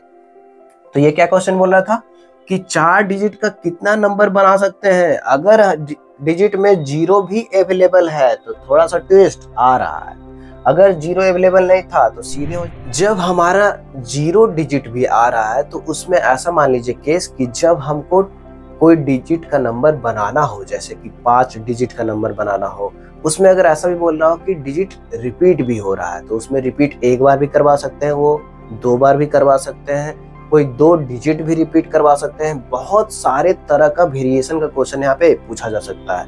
तो अगर हमारा बेसिक क्लियर रहेगा कि किस तरीके से हमको केस बनाना है, किस तरीके से सिलेक्शन करना है, कैसे कैसे अरेंज करना है, कैसे कैसे नंबर फाइनल बनाना है, तो हम किसी भी वेरिएशन का क्वेश्चन को टैकल कर सकते हैं। तो जैसे कि मान लीजिए कि हमारे पास 0 से लेकर 9 तक डिजिट है और हमको क्या करना है कि 5 डिजिट का नंबर बनाना है, और उसमें ऐसा बोल रहा है कि एक डिजिट क्या होगा, रिपीट करेगा। तो मान लीजिए ऐसा हो रहा है कि हमको क्या बोल रहा है कि दूसरा क्वेश्चन ऐसा है कि 5 डिजिट का नंबर बनाना है, 5 डिजिट का नंबर बनाना है, और क्या करेंगे, बनाना है। अब उसके बाद क्या करना है कि इसमें से एक डिजिट क्या हो रहा है, रिपीट हो रहा है, एक डिजिट रिपीट हो रहा है, ऐसा कंडीशन है। तो एक डिजिट जब रिपीट हो रहा है तो क्या होगा, अब बताइए कि हमारे पास कितने डिजिट का नंबर बनाना है, 5 डिजिट का, और उसमें से रिपीट कितने होगा, एक होगा। कितना बार, एक बार रिपीट करेगा, मतलब एक डबल आएगा, बाकी 3 लोग सिंगल सिंगल आएंगे। तो टोटल कितने डिजिट हो जाएंगे, 5। तो फिर से इसमें केस बनाना पड़ेगा कि 0 क्योंकि वीआईपी है तो उसके बारे में केस बनाना पड़ेगा क्योंकि वो आ रहा है कि नहीं आ रहा है। तो सबसे पहले केस बना दिए कि 0 नहीं आ रहा है, हमको 0 नहीं चाहिए। 0 आने से क्या हो जाता है, टेंशन बढ़ जाता है, 0 नहीं आ रहा है अगर ऐसा हो गया। कि जीरो नहीं आ रहा है। अगर जीरो नहीं आ रहा है तो क्या बोलेंगे कि जब जीरो नहीं आ रहा है तो खुशियां ही खुशियां है। बस कौन आ सकता है, 1 से लेके 9 तक कुछ भी आ सकता है। तो जब जीरो नहीं आता है तो बहुत ही खुशी का बात होता है। तो जब जीरो नहीं आ रहा है तो हमको कितने डिजिट का नंबर बनाना है, 5 डिजिट का नंबर बनाना है। लेकिन एक ट्विस्ट ये है कि इसमें से एक डिजिट क्या हो रहा है, रिपीट हो रहा है। तो जब एक डिजिट रिपीट होगा इसका मतलब है कि हमको 5 डिस्टिंक्ट डिफरेंट डिजिट का जरूरत नहीं है। हमको बस कितना डिजिट का जरूरत है, 4 ही डिजिट का जरूरत है। एक को हम क्या करा देंगे, रिपीट करा देंगे। तो अब बताइए जब जीरो नहीं आ रहा तो कितने में से आ सकते हैं, तो 1 से लेके 9 तक में से कोई भी 4 डिजिट आ सकता है। तो जब 4 डिजिट लाना हो 9 डिफरेंट में से तो हम क्या करेंगे, 9C4 करेंगे। तो 4 डिजिट आ चुका है। मान लीजिए एग्जाम्पल के तौर पे कोई भी 4 डिजिट आ गया, 1 2 3 5 आ गया मान लीजिए। अब यह है कि जो 5वां डिजिट है वो कोई नया डिजिट नहीं आएगा, इसी चारों में से क्या होगा, कोई एक रिपीट करेगा। तो कौन सा भाग्यशाली डिजिट है जो रिपीट करेगा, तो हम क्या करेंगे, सिलेक्शन करेंगे कि 4 में से किसको सिलेक्ट कर लिए, एक ऐसे डिजिट को सिलेक्ट कर लिए जो क्या होगा, रिपीट होगा। मान लीजिए कि 3 हो गया वो भाग्यशाली डिजिट, तो 3 कितना बार आएगा, 2 बार।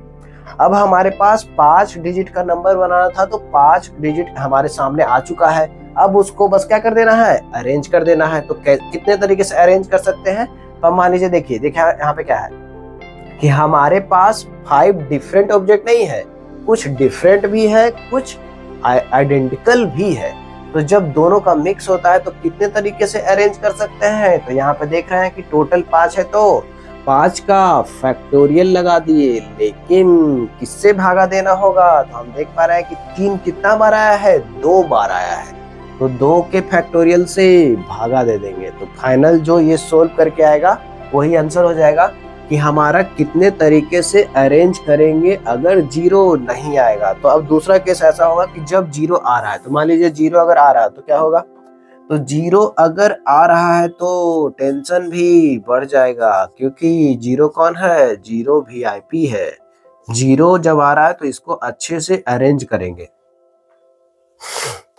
जीरो जब आ रहा है तो इसका अच्छे से ख्याल रखना होगा, क्योंकि जीरो बहुत VIP है, इसको एकदम टेक केयर करना होगा। तो सबसे पहले जीरो आ रहा है, तो अब यह है कि हमको और कितने डिजिट का जरूरत है। तो अब मान लीजिए कि जीरो कितना बार आ रहा है उस पर डिपेंड करेगा कि कितना डिजिट का जरूरत है। तो मान लीजिए कि अगर जीरो 2 बार आ रहा है तो बस हमको कितना डिजिट का जरूरत है, 3 और डिजिट का जरूरत है। जीरो अगर 1 बार आ रहा है तो हमको और कितने डिजिट का जरूरत है, 4 डिजिट का जरूरत है। लेकिन ये भी है कि एक तो कोई ना कोई रिपीट होगा ही। तो हमको बस ये है कि जीरो आए अगर है तो हमको 3 और डिजिट का जरूरत है। तो हम ऐसा कर सकते हैं कि वो तीनों डिजिट कहाँ से आ सकता है, 1 से लेके 9 तक में से। तो 1 से लेके 9 तक में से उसमें से 3 डिजिट सिलेक्ट कर लेते हैं। तो अगर हम 9C3 करते हैं तो क्या हो जाता है, 9C3 जब हम करते हैं तो पहला स्टेप पूरा हो गया कि हमारा 9 डिजिट में से कौन आ गया, 3 कोई डिजिट आ गया हमको। लेकिन 5 डिजिट चाहिए, तो जीरो तो पहले से आया हुआ है ही, उसके बाद कोई और आ गया 1 2, मान लीजिए कि और आ गया 9, 1 2 9। 9C3 से कौन आया, 1 से लेके 9 तक जो डिजिट था उसमें से कोई 3 डिजिट। तो हमारे पास 3 और डिजिट आ चुका है और जीरो भी है। अब यहाँ पे है कि कोई एक डिजिट रिपीट करेगा, तो यहाँ पे केस बनाना होगा कि कौन रिपीट कर रहा है। कहीं जीरो तो नहीं रिपीट कर रहा है, तो जीरो क्योंकि VIP है, इस पे स्पेशल केस बनाना पड़ेगा कि अगर जीरो रिपीट हो रहा है तो अलग कहानी होगा और जीरो नहीं रिपीट हो रहा है तो अलग कहानी होगा। तो मान लीजिए कि इसके अंदर 2 केस है कि अगर जीरो रिपीट हो रहा है और जीरो रिपीट नहीं हो रहा है। तो जीरो रिपीट अगर होगा तो क्या होगा, तो जीरो रिपीट होगा इसका मतलब है कि कितना होगा, जीरो 2 बार आएगा और 1 2 9 ऐसे आएगा। और दूसरा है कि जीरो रिपीट नहीं हो रहा है। जीरो रिपीट अगर नहीं हो रहा है तो क्या होगा, तो जीरो रिपीट नहीं हो रहा है मतलब क्या होगा, ये होगा कि जीरो तो एक ही बार आ रहा है, लेकिन 1 2 9 इन तीनों में से क्या हो रहा है, ये तीनों में से कोई एक डिजिट है जो 1 से ज्यादा बार आ रहा है। मतलब कितना बार आ रहा है, 2 बार। तो यहाँ पे हम क्या करेंगे कि यहाँ पे ऐसा करेंगे कि 3 डिजिट में से सबसे पहले एक डिजिट को सिलेक्ट कर लेंगे जो 1 से ज्यादा बार आएगा। तो मान लीजिए कि 1 रिपीट हो रहा है, तो यहाँ पे 1 कितने बार आ रहा है, 2 बार। और यहाँ पे केस में था कि जीरो 2 बार आ रहा है, तो यहाँ पे सिलेक्शन करने की जरूरत नहीं है कि इसमें से कौन रिपीट होगा। इसमें से कोई रिपीट नहीं होगा, क्योंकि रिपीट कौन हो रहा है, जीरो रिपीट हो रहा है। तो जब हम 9C3 कर चुके हैं मतलब 3 डिजिट ला चुके थे, उसके बाद केस बन रहा है कि हमारा जो 0 2 बार आ रहा है कि 1 बार आ रहा है। तो जब 2 बार आ रहा है तो किसी इधर वाले डिजिट को रिपीट कराने की जरूरत नहीं है, लेकिन जब 0 1 बार आ रहा है तो इधर वाले किसी ना किसी को तो रिपीट करना ही पड़ेगा, और किसी ना किसी को करना पड़ेगा तो उसके लिए क्या करना होगा, सिलेक्शन। 3 में से कोई एक डिजिट को सिलेक्ट कर लेते हैं, उसको क्या करा देंगे, रिपीट करा देंगे। तो 3C1 से हम सिलेक्ट कर लिए कि तीनों में से कोई एक आ गया। अब इसमें से देखिए इसको तुरंत अरेंज कर सकते हैं। अब यहाँ पे बस ये लगाना होगा कि 0 कहाँ पे नहीं आ सकता है, पहले जगह पे नहीं आ सकता। तो 0 कितने जगह पे आ सकते हैं, 4 जगह पे आ सकता है। 0 का पोजीशन फिक्स कर दिए कि 0 कितने जगह पे आ सकते हैं, इन चारों जगहों में से 0 आ सकते हैं। अब 0 का पोजीशन फिक्स हो गया तो 0 को अब अरेंज करने का जरूरत नहीं है। बाकी कितने डिजिट बच गए, 4 डिजिट, तो उसको आपस में अरेंज करेंगे। लेकिन ये ख्याल रखिए कि 1 कितना बार आ रहा है, 2 बार। तो 1 2 बार आ रहा है तो 2 के फैक्टोरियल से भागा भी दे देंगे। अब यहाँ पे देखिए 0 कितना बार आ रहा है, 2 बार। अब 1 2 9 आ रहा है। अब बस ये है कि दोनों जो 0 है वो कहाँ पे आ सकता है, बस ये है कि दोनों जो 0 है कहीं पहला जगह पे ना हो जाए। तो 0 के लिए कितना पोजीशन हमारे पास है, 1 2 3 4, मतलब इन चारों जगह में से 0 कहीं भी आ जाए तो हमको कोई टेंशन नहीं है। तो हम क्या करेंगे, इन 4 जगह में से कितना जगह 0 के लिए सेव कर देंगे कि 0 के लिए रिजर्व हो जाएगा जगह, कि आप 0 यहाँ पे मत आइए, आप इन चारों जगह में से कहीं भी रहिए। तो 4 जगह में से कितना जगह का सिलेक्ट किए, 2 जगह। तो हमारे पास 4C2 से ये हो गया कि 0 का पोजीशन फिक्स हो गया। अब 0 को अरेंज करने की जरूरत नहीं है। अब किसको अरेंज करेंगे, बस ये जो 3 डिजिट बचा उसको अरेंज करेंगे। तो ये तीनों क्या है, डिफरेंट है। तो कितने तरीके से कर सकते हैं, 3 का फैक्टोरियल से। तो अब देखिए ये केस कब बना, ये केस इस केस के अंदर बना है कि अगर 0 आ रहा है तो 0 1 बार आएगा कि नहीं आएगा, 1 बार आएगा कि 2 बार आएगा। अगर रिपीट हो रहा है मतलब कितना बार आ रहा है, 2 बार 0 आ रहा है। रिपीट नहीं हो रहा है मतलब 1 बार ही 0 आ रहा है। तो ये जो केस है इसके अंदर है 2 तरह का चॉइस था। तो 2 तरह का चॉइस था, मान लीजिए एक का चॉइस है और एक का चॉइस है।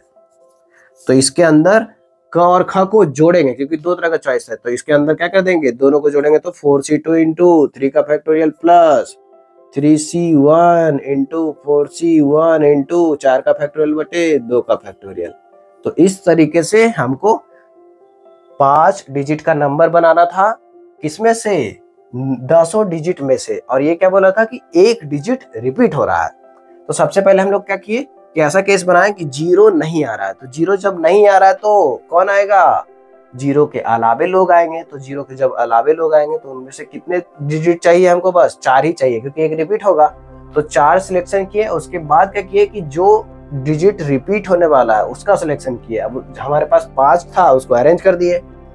दूसरा केस है कि 0 आ रहा है। तो 0 आ रहा है उसमें एक ऐसा केस बना कि 0 रिपीट हो रहा है मतलब 2 बार आ रहा है, 0 रिपीट नहीं हो रहा है मतलब 0 1 बार आ रहा है। तो अगर 0 आ रहे हैं और हमको नंबर बनाना है तो 3 और डिजिट का जरूरत तो हमको पड़ेगा।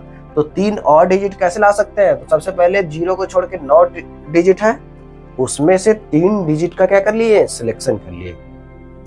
अब हमारे पास 3 डिजिट आ चुका है तो हम लोग 2 केस बनाए क और ख, कि उसमें से हमको 0 0 2 बार आ रहा है और 0 1 बार आ रहा है। तो 0 जब 2 बार आ रहा है तो क्या होगा, 0 जब 2 बार आ रहा है तो ये सब रिपीट नहीं होंगे।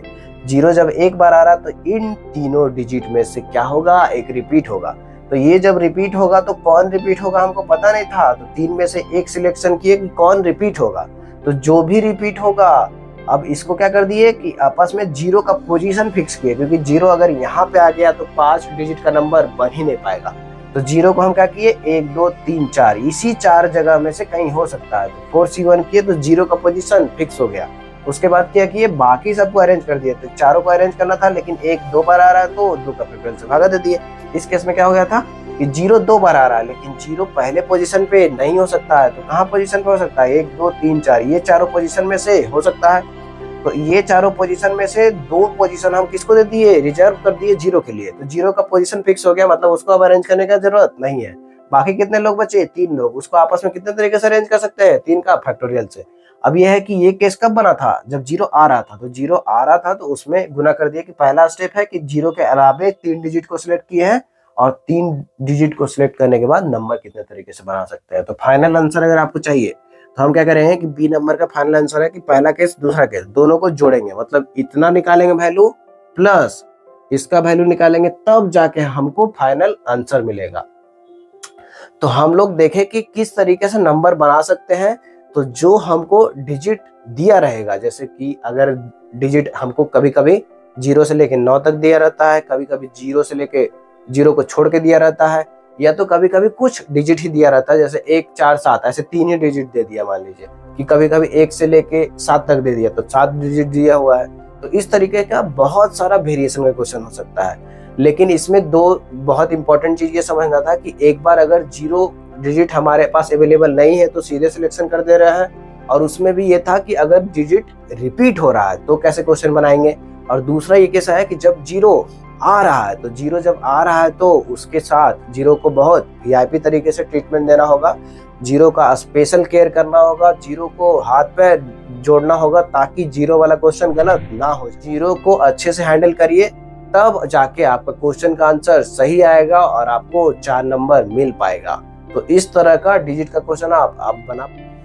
तो नंबर बनाने वाले क्वेश्चन में कुछ क्वेश्चन ऐसा होता है जिसमें ये बोला जाता है कि जो हमारा नंबर बनाना है वो 3 से कट रहा है कि नहीं कट रहा है, इवन नंबर है कि नहीं है, ऑड नंबर है कि नहीं है, सबसे पहले जगह पे कौन डिजिट आ रहा है, सबसे बाद में कौन सा डिजिट आना चाहिए, 2 डिजिट का सम कितना होना चाहिए, नंबर 4 से कट रहा है कि नहीं कट रहा है, 5 से कट रहा है कि नहीं कट रहा है, 2 और 3 से कट रहा है कि नहीं कट रहा है, 2 और 3 से कट रहा है कि नहीं कट रहा है। बहुत सारे तरह का वेरिएशन हो सकता है। तो उसमें क्या होगा कि हमको दिया रहेगा डिजिट। मान लीजिए कि एक क्वेश्चन है जिसमें कि हमको दिया हुआ है 1 से 5 तक डिजिट दिया हुआ है, 1 से लेके 5 तक, 1 2 3 4 5 दिया हुआ है। तो ये तीसरा टाइप का है। अब इस 5 डिजिट में से हमको 5 डिजिट लेके मान लीजिए बोल रहा है कि कितना 3 से डिविजिबल नंबर बना सकते हैं। तो ऐसा बोल रहा है कि 5 डिजिट का नंबर बनाना है। कितने डिजिट का नंबर बनाना है? 5 डिजिट का नंबर बनाना है। अब क्या होना चाहिए? नंबर बनाना है और ये होना क्या चाहिए? 3 से डिविजिबल होना चाहिए। 3 से क्या होना चाहिए? डिविजिबल।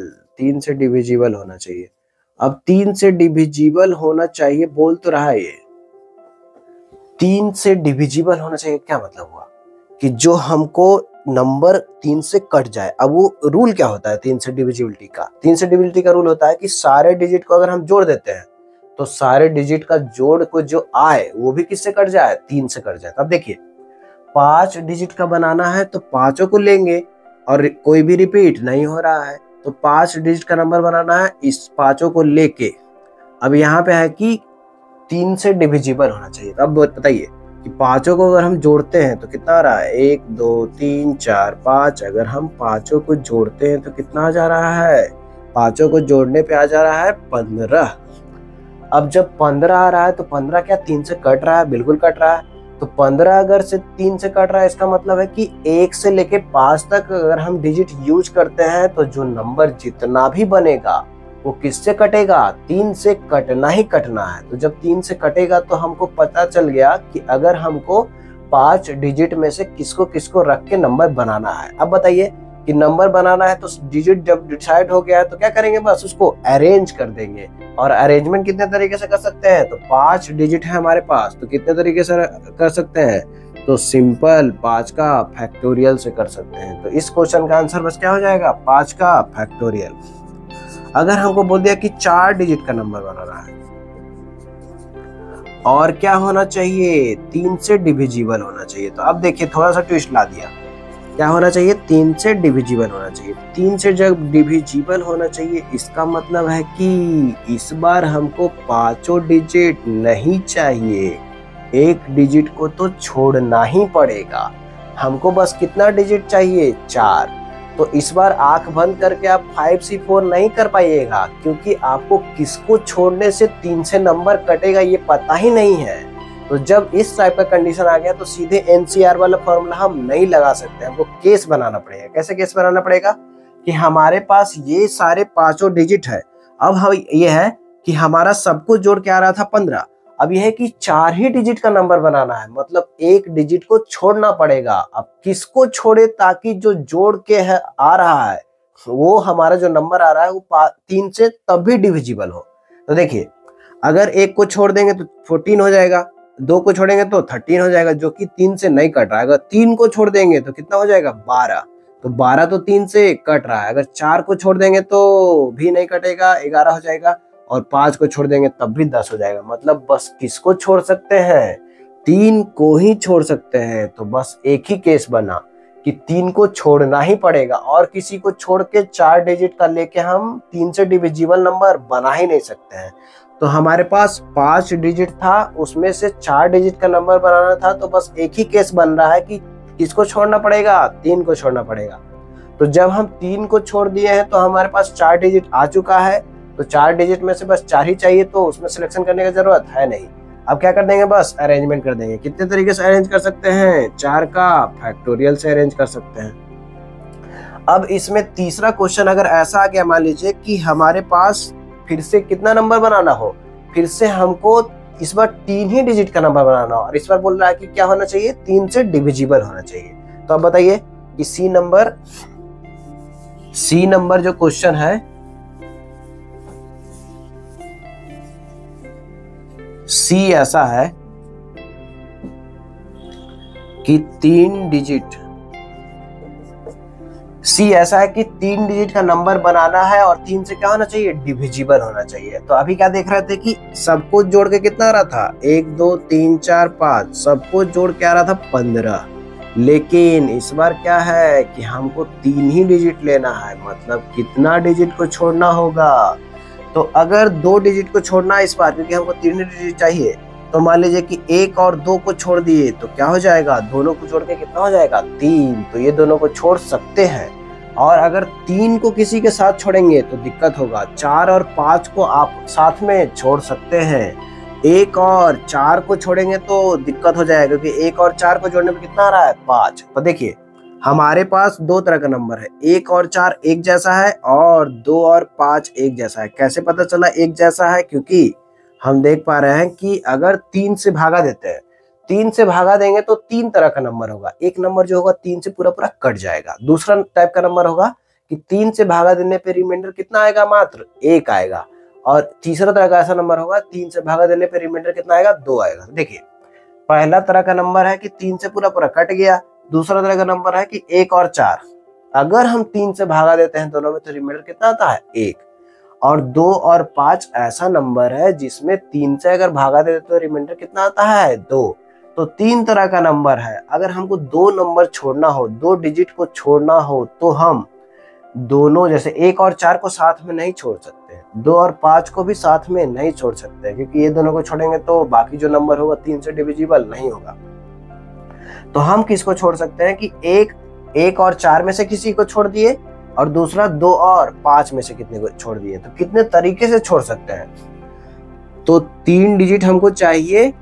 इसका मतलब है कि 2 डिजिट को छोड़ना है। 2 तरीके से सोच सकते हैं, एक तो तरीके से सोच सकते हैं कि 3 डिजिट लेना है, दूसरा तरीके से सोच सकते हैं कि 2 डिजिट को छोड़ना है। तो कैसे कैसे छोड़ सकते हैं, तो 3 को किसी के साथ छोड़ेंगे तो हमारा काम नहीं बनेगा, तो 1 को छोड़ेंगे 4 के साथ तभी काम नहीं बनेगा। तो ये दोनों एक टाइप का नंबर है, मतलब इस दोनों टाइप के नंबर में से 2 नंबर है ऐसा जो कि पहला टाइप का, उसमें से किसी एक नंबर को छोड़ दिए।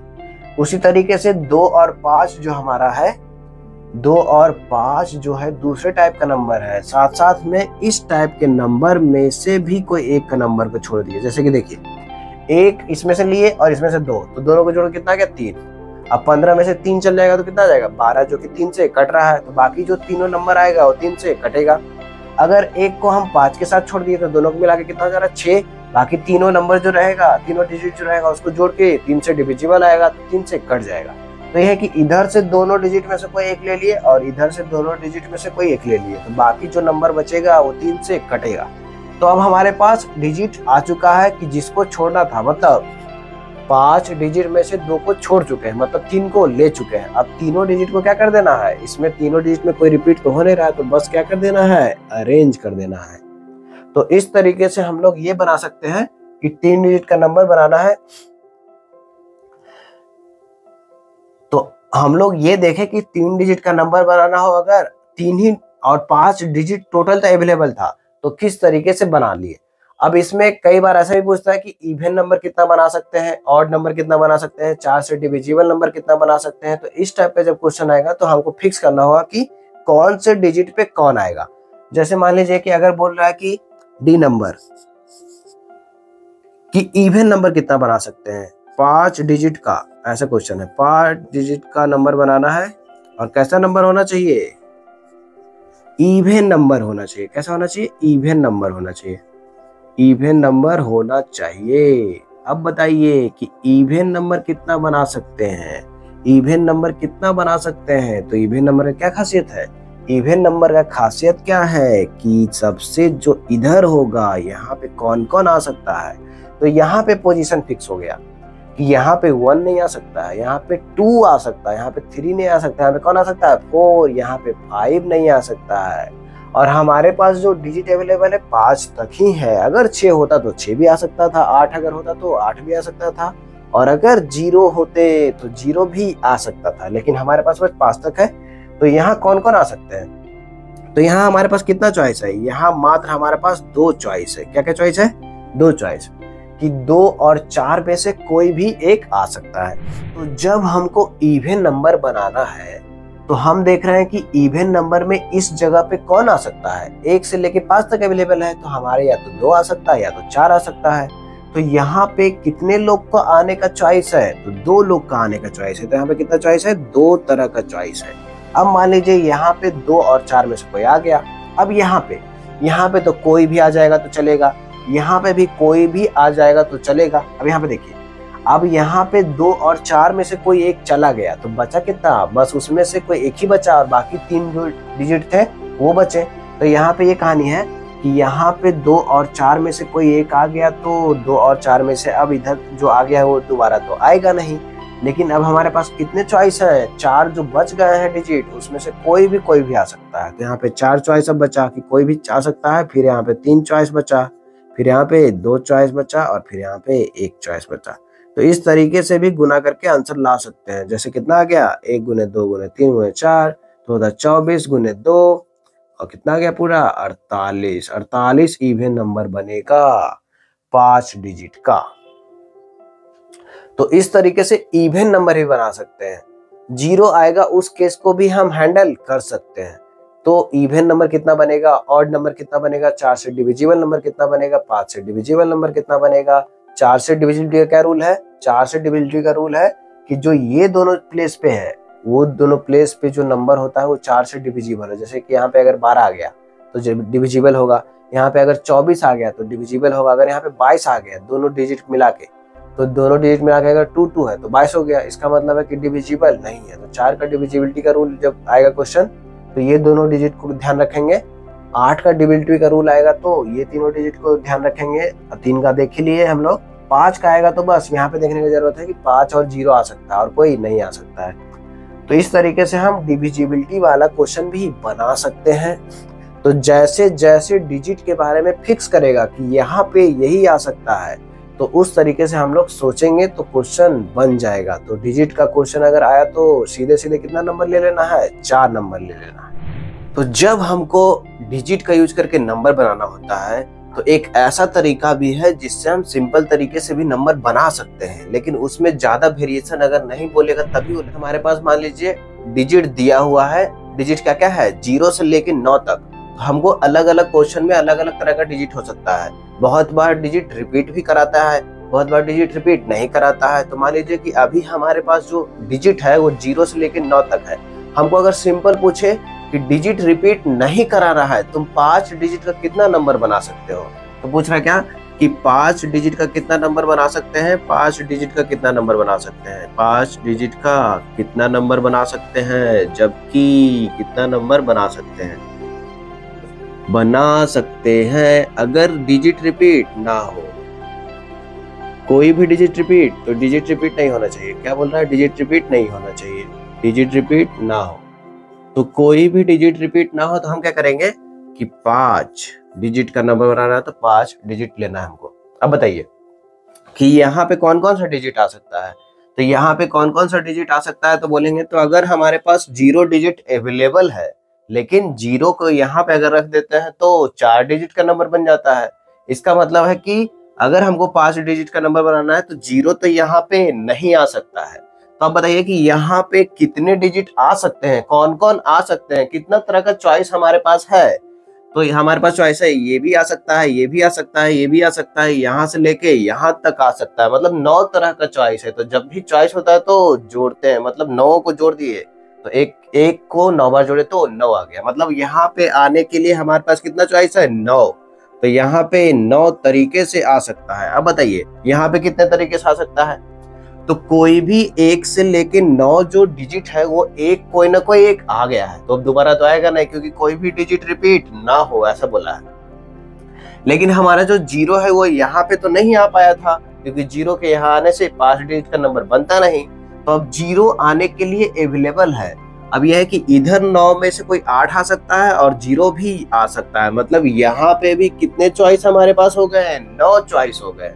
उसके बाद क्या देख रहे हैं कि जब हम आगे बढ़ेंगे धीरे धीरे तो अब हमारे पास 9 चॉइस नहीं है, कोई एक डिजिट यहाँ पे आ गया है, अब वो रिपीट नहीं होगा। इसका मतलब है कि अब हमारे पास कितना चॉइस है, मात्र 8 चॉइस है। जैसे जैसे आगे बढ़ेंगे वैसे वैसे चॉइस कमेगा, क्योंकि जो पहले डिजिट आ चुका है वो रिपीट नहीं होगा।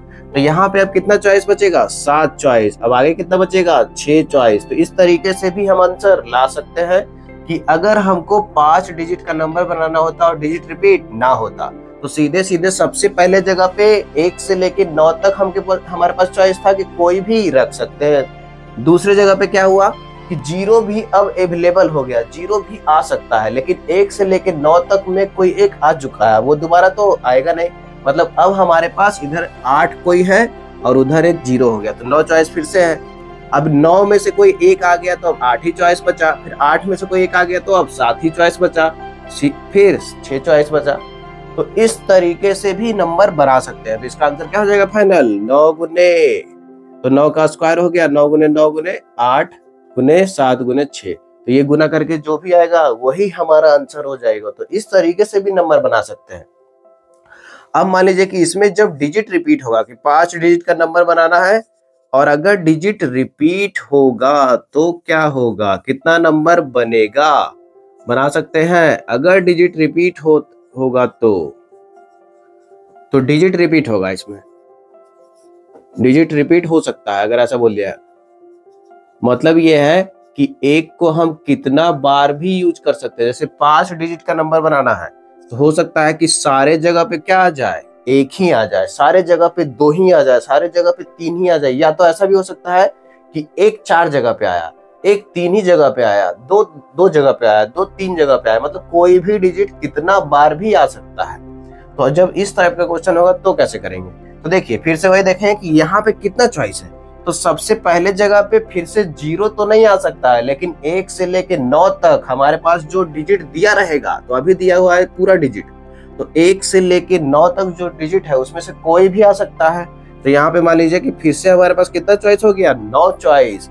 अब हम जब दूसरी जगह देखेंगे तो अब देखेंगे कि डिजिट तो रिपीट हो सकता है, मतलब जो डिजिट यहाँ पे आया होगा, मान लीजिए 1 आया होगा तो फिर से 1 यहाँ पे भी आ सकता है और 0 भी यहाँ पे आ सकता है। मतलब यहाँ पे आने वाले कौन कौन है, तो टोटल 10 डिजिट में से कोई भी आ सकता है। तो यहाँ 10 चॉइस हो गया। फिर देखिए फिर अगले जगह पे क्या होगा, तो इसमें इस क्वेश्चन में ऐसा है कि डिजिट रिपीट हो सकता है, मतलब जो पीछे आ चुके हैं यहाँ पे भी आ सकते हैं। तो फिर से कितना चॉइस हो गया, कितना चॉइस हो गया, सोच के बताइए। तो 10 ही चॉइस है। फिर से कितना चॉइस होगा, क्योंकि डिजिट रिपीट हो रहा है तो 10 चॉइस, फिर से 10 चॉइस। तो इसका आंसर कितना हो जाएगा, 9 गुने 10 पे पावर कितना हो जाएगा, 10 पे पावर 4। मतलब कितना आंसर आ गया, 90,000 आंसर आ गया ऐसे। तो 90,000 टोटल हम लोग ऐसा नंबर बना सकते हैं जिसमें कि ये सारे डिजिट का यूज हो रहा हो और डिजिट कितना बार भी रिपीट हो सकता है, जबकि 5 डिजिट का नंबर बनाना हो। तो इस तरीके से हम लोग देखें कि किस तरीके से डिजिट जो होता है, जितना डिजिट का नंबर बनाना होता है, सारे डिजिट को फिक्स करके कि इस डिजिट पे कितना चॉइस है, यहाँ पे जो पोजीशन है उस पे कितना चॉइस है। तो चॉइस देख देख के भी आंसर ला सकते हैं। और इसमें जैसे इवन नंबर बनाना हो, ऑड नंबर बनाना हो, वो सारा क्वेश्चन भी इसमें कर सकते हैं। जब इवन नंबर बनाना होगा तो यहाँ से स्टार्ट करेंगे कि यहाँ पे कौन कौन हो सकता है, 0 2 4 6 8, इस तरीके से हो सकता है। तो देखेंगे कि यहाँ पे आने वाले कितने कैंडिडेट है। या तो ऑड नंबर बनाना होगा तो देखेंगे कि 1 3 5 7 9 ये लोग यहाँ पे आ सकते हैं। तो इस तरीके से चॉइस देख के भी हम लोग नंबर बनाने वाले क्वेश्चन का आंसर ला सकते हैं। तो ये मेथड थोड़ा आसान होता है, लेकिन ये हमेशा नहीं लगा सकते हैं। जब सिंपल तरीके से पूछा जाएगा तभी लगा सकते हैं। परमुटेशन एंड कॉम्बिनेशन में सबसे महत्वपूर्ण क्वेश्चन होता है जब हमको वर्ड बनाना होता है। जैसे कुछ लेटर दिया रहता है, उस लेटर को यूज करके क्या बनाना होता है, वर्ड। अब पूछा जाता है कितने तरीके से वर्ड हम बना सकते हैं। तो जैसे अगर मान लीजिए कि आपके पास हमारा कोई एक लेटर दिया रहेगा, जैसे कि कुछ लेटर दिया रहेगा, तो लेटर डायरेक्ट भी दे सकता है कि एक से लेकर डी तक है, या तो हमको ऐसा बोल सकता है कि कोई एक वर्ड दिया हुआ है उसके लेटर को यूज करके आपको बनाना है। तो मान लीजिए कि एक वर्ड है हमारे पास, सबसे पहले केस में मैथ। तो मैथ अगर हमारे पास है तो मैथ में कितने लेटर हैं, 4 लेटर, और चारों कैसा लेटर है, डिस्टिंक्ट है, एकदम अलग अलग है। तो अब ऐसा पूछ दिया कि मैथ के जो लेटर है उसको लेके आप कितना तरह का वर्ड बना सकते हैं। उसका मीनिंग से कोई मतलब उसको नहीं है। ऐसा कोई जरूरी नहीं कि ऐसा वर्ड बनाए जिसका मीनिंग निकले, ऐसा नहीं। कोई भी वर्ड बना सकते हैं, और ऐसा वर्ड बनाइए जो कि बस किसका लेटर का यूज करे, MATH, यही चारों लेटर का यूज करे। तो जब इसी चारों लेटर को यूज करवाना है तो हम क्या करेंगे, 4 का अरेंज कर देंगे। बस वो चारों लेटर को क्या कर देंगे, अरेंज। और चारों लेटर को कितने तरीके से अरेंज कर सकते हैं, तो 4 के फैक्टोरियल से अरेंज कर सकते हैं। तो यहाँ पे ऐसा होगा कि अगर इसी के लेटर को लेके वर्ड बनाना है तो सीधे हम क्या कर देंगे, 4 का फैक्टोरियल कर देंगे। अगर हमारे पास दूसरा केस ऐसा हो गया कि MATHS, मैथ्स, अगर ऐसा आ गया तो इस बार 5 डिजिट है। तो इस बार ऐसा क्वेश्चन है, मान लीजिए कि पहला कि 5 डिजिट को बस अरेंज करके नंबर बनाना है, तो सीधे 5 का फैक्टोरियल कर देंगे। लेकिन अगर इसमें ऐसा ट्विस्ट आ गया कि इसी 5 डिजिट को यूज करना है, लेकिन कोई एक ऐसा डिजिट है जो रिपीट होगा, इस तरीके का क्वेश्चन, तो हम क्या करेंगे कि इन चारों लेटर का यूज करके बनाना है। लेकिन पहला केस आ गया कि कोई एक लेटर क्या होगा, रिपीट होगा, कोई एक लेटर क्या होगा, रिपीट होगा। तो कोई एक लेटर जब रिपीट होगा तो ये देखेंगे कि कौन रिपीट होगा, हमको पता ही नहीं है कौन रिपीट होगा। तो हम क्या करेंगे, हम सिलेक्ट करेंगे किसमें से, तो जो 5 लेटर था उसमें से कितना लेटर को सिलेक्ट करना है, बस एक, जिसको रिपीट करवाना है। तो हम क्या करेंगे कि 5 लेटर में से एक लेटर को सिलेक्ट कर लेंगे, वो रिपीट होगा। जैसे कि मान लीजिए कि हमको MATHS, अब बोल रहा है कि एक लेटर को रिपीट करवाना है, मतलब एक और, कोई भी एक और आ गया एक और बार, तो कोई एक लेटर रिपीट कर रहा है। अब हमारे पास कितने लेटर हो गए, टोटल हो गए 6 लेटर। अब बताइए कि इसको कितने तरीके से अरेंज कर सकते हैं, तो इसमें लगेगा 6 का फैक्टोरियल बटे कितना का फैक्टोरियल, तो M कितना बार आ रहा है, 2 बार, बाकी सब एक ही बार आ रहा है। तो जो रिपीट होता है उसका क्या कर देते हैं, नीचे फैक्टोरियल से डिवाइड कर देते हैं। तो इस तरीके से हम लोग देख रहे हैं कि जब कोई एक लेटर रिपीट हो तब होगा। अब मान लीजिए ऐसा बोल रहा हो कि कोई 2 लेटर रिपीट हो, इस तरीके से कि कोई 2 लेटर रिपीट हो, कोई 2 लेटर, मतलब ये बार ऐसा हो रहा है कि कोई एक ही लेटर रिपीट नहीं हो रहा है, कितना लेटर रिपीट हो रहा है, 2 को। तो अब बताइए अब क्या करना होगा कि इस बार हम देख पा रहे हैं कि MATHS है, और इस बार हमारे 5 लेटर में से क्या, कितने लेटर को रिपीट करवाना है, 2 लेटर का। तो हम क्या करेंगे, 5 में से कोई 2 का सिलेक्शन करा देंगे, और उसके बाद क्या करेंगे, जैसे ही मान लीजिए A और इसका सिलेक्शन हो गया तो यहाँ पे कितने लेटर बन गए, 7 लेटर। तो 7 को अरेंज कितने तरीके से करेंगे, तो इस बार क्या करेंगे, तो A भी 2 बार है और S भी 2 बार है, तो दोनों के लिए अरेंजमेंट में क्या करना होगा, A भी 2 बार है और S भी 2 बार है, यही दोनों बस रिपीट हो रहा है, बाकी कोई रिपीट नहीं हो रहा है। तो A भी 2 बार है, S भी 2 बार है, तो दोनों के लिए 2 का फैक्टोरियल कर देंगे। तो ये एक ऐसा क्वेश्चन हो गया कि हमको MATHS तो इसी 5 लेटर का यूज करके बनाना था, और साथ साथ में ये भी करना था कि एक लेटर को रिपीट करवाना था, और इसमें है कि 2 लेटर को रिपीट कराना था। 2 तरह का क्वेश्चन हो गया। तो दोनों में देखे कि जिसको रिपीट कराना है उसका सिलेक्शन कर रहे हैं, क्योंकि 5 में से कौन रिपीट होगा हमको पता ही नहीं है, 5 में से कौन रिपीट होगा 2 को ये भी नहीं पता था। और जब एक बार सिलेक्शन हो गया तो उसके बाद क्या कर दे रहे हैं, अरेंजमेंट। तो जो आइडेंटिकल जितना ऑब्जेक्ट होता है, जैसे MM 2 बार था तो 2 का फैक्टोरियल से नीचे गुना हो गया, डिवाइड हो गया। अब उसी तरीके से जब ए भी 2 बार था और एस भी कितना बार है, 2 बार है, तो ए 2 बार के लिए 2 फैक्टोरियल और एस 2 बार के लिए भी 2 फैक्टोरियल। तो इस तरीके से हम लोग देखें कि जब लेटर किसी भी वर्ड के लेटर को यूज करके बनाना हो नंबर, तो अगर सिंपल नंबर बनाना हो तो उतना का फैक्टोरियल, कुछ रिपीट करवाना हो तो किसको रिपीट करवाना है ये फिक्स हो गया। उसके बाद अरेंज हो। मान लीजिए कि हमारे पास मोटिवेशन एक वर्ड दिया हुआ है और उस मोटिवेशन के लेटर को यूज करके हमको नए नए वर्ड बनाना है। अब मीनिंग से कोई मतलब है नहीं, तो हम कितने तरीके से बना सकते हैं, तो इसमें सीधे अगर ऐसे पूछे कितने तरीके से बना सकते हैं तो सिंपल अरेंज कर देंगे। लेकिन इसमें से थोड़ा सा ट्विस्ट ला दिया। मान लीजिए कि ऐसा बोला कि स्टार्ट हमेशा किससे होना चाहिए, तो अगर स्टार्ट बोल दिया कि भी से ही होना चाहिए। पहला केस अगर ऐसा है कि हमेशा ऐसा वर्ड बनाना है, इसके लेटर को लेके वर्ड बनाना है, स्टार्ट किससे होना चाहिए, स्टार्ट भी से ही होना चाहिए। अगर ऐसा बोल दिया तो क्या करेंगे, भी को कहाँ पे रखेंगे, पहले जगह पे रखेंगे। भी को बस कहाँ पे रखेंगे, टोटल में से सबसे पहले जगह पे किसको फिक्स कर देंगे, भी को। मतलब हम भी का पोजीशन फिक्स हो गया, भी को कहीं और अरेंज नहीं कर पाएंगे अब हम। तो भी का पोजीशन फिक्स हो गया। तो अब कितना बना सकते थे, टोटल कितना लेटर था हमारे पास, 4 4 8 2 10 था। तो भी को तो अब अरेंज करेंगे नहीं, तो 9 का फैक्टोरियल कर दिए। लेकिन अब देखिए भी को छोड़ के और कितना रिपीट हो रहा है, तो ओ भी 2 बार आया है, आई भी 2 बार आया और टी भी 2 बार आया है। तो जो एक से ज्यादा बार आते हैं उनके लिए क्या करते हैं, नीचे क्या करते हैं, नीचे उसका फैक्टोरियल से डिवाइड करते हैं। जैसे ओ 2 बार आया तो उसके लिए 2 का फैक्टोरियल करेंगे, आई 2 बार आएगा तो आई के लिए करेंगे, और उसी तरीके से टी भी 2 बार आ रहा है तो 2 बार इसके लिए भी करेंगे। तो ये तब बन गया जब भी से स्टार्ट होगा, ये फिक्स था। अब मान लीजिए कि ऐसा बोल रहा हो कि भी से स्टार्ट भी से होना चाहिए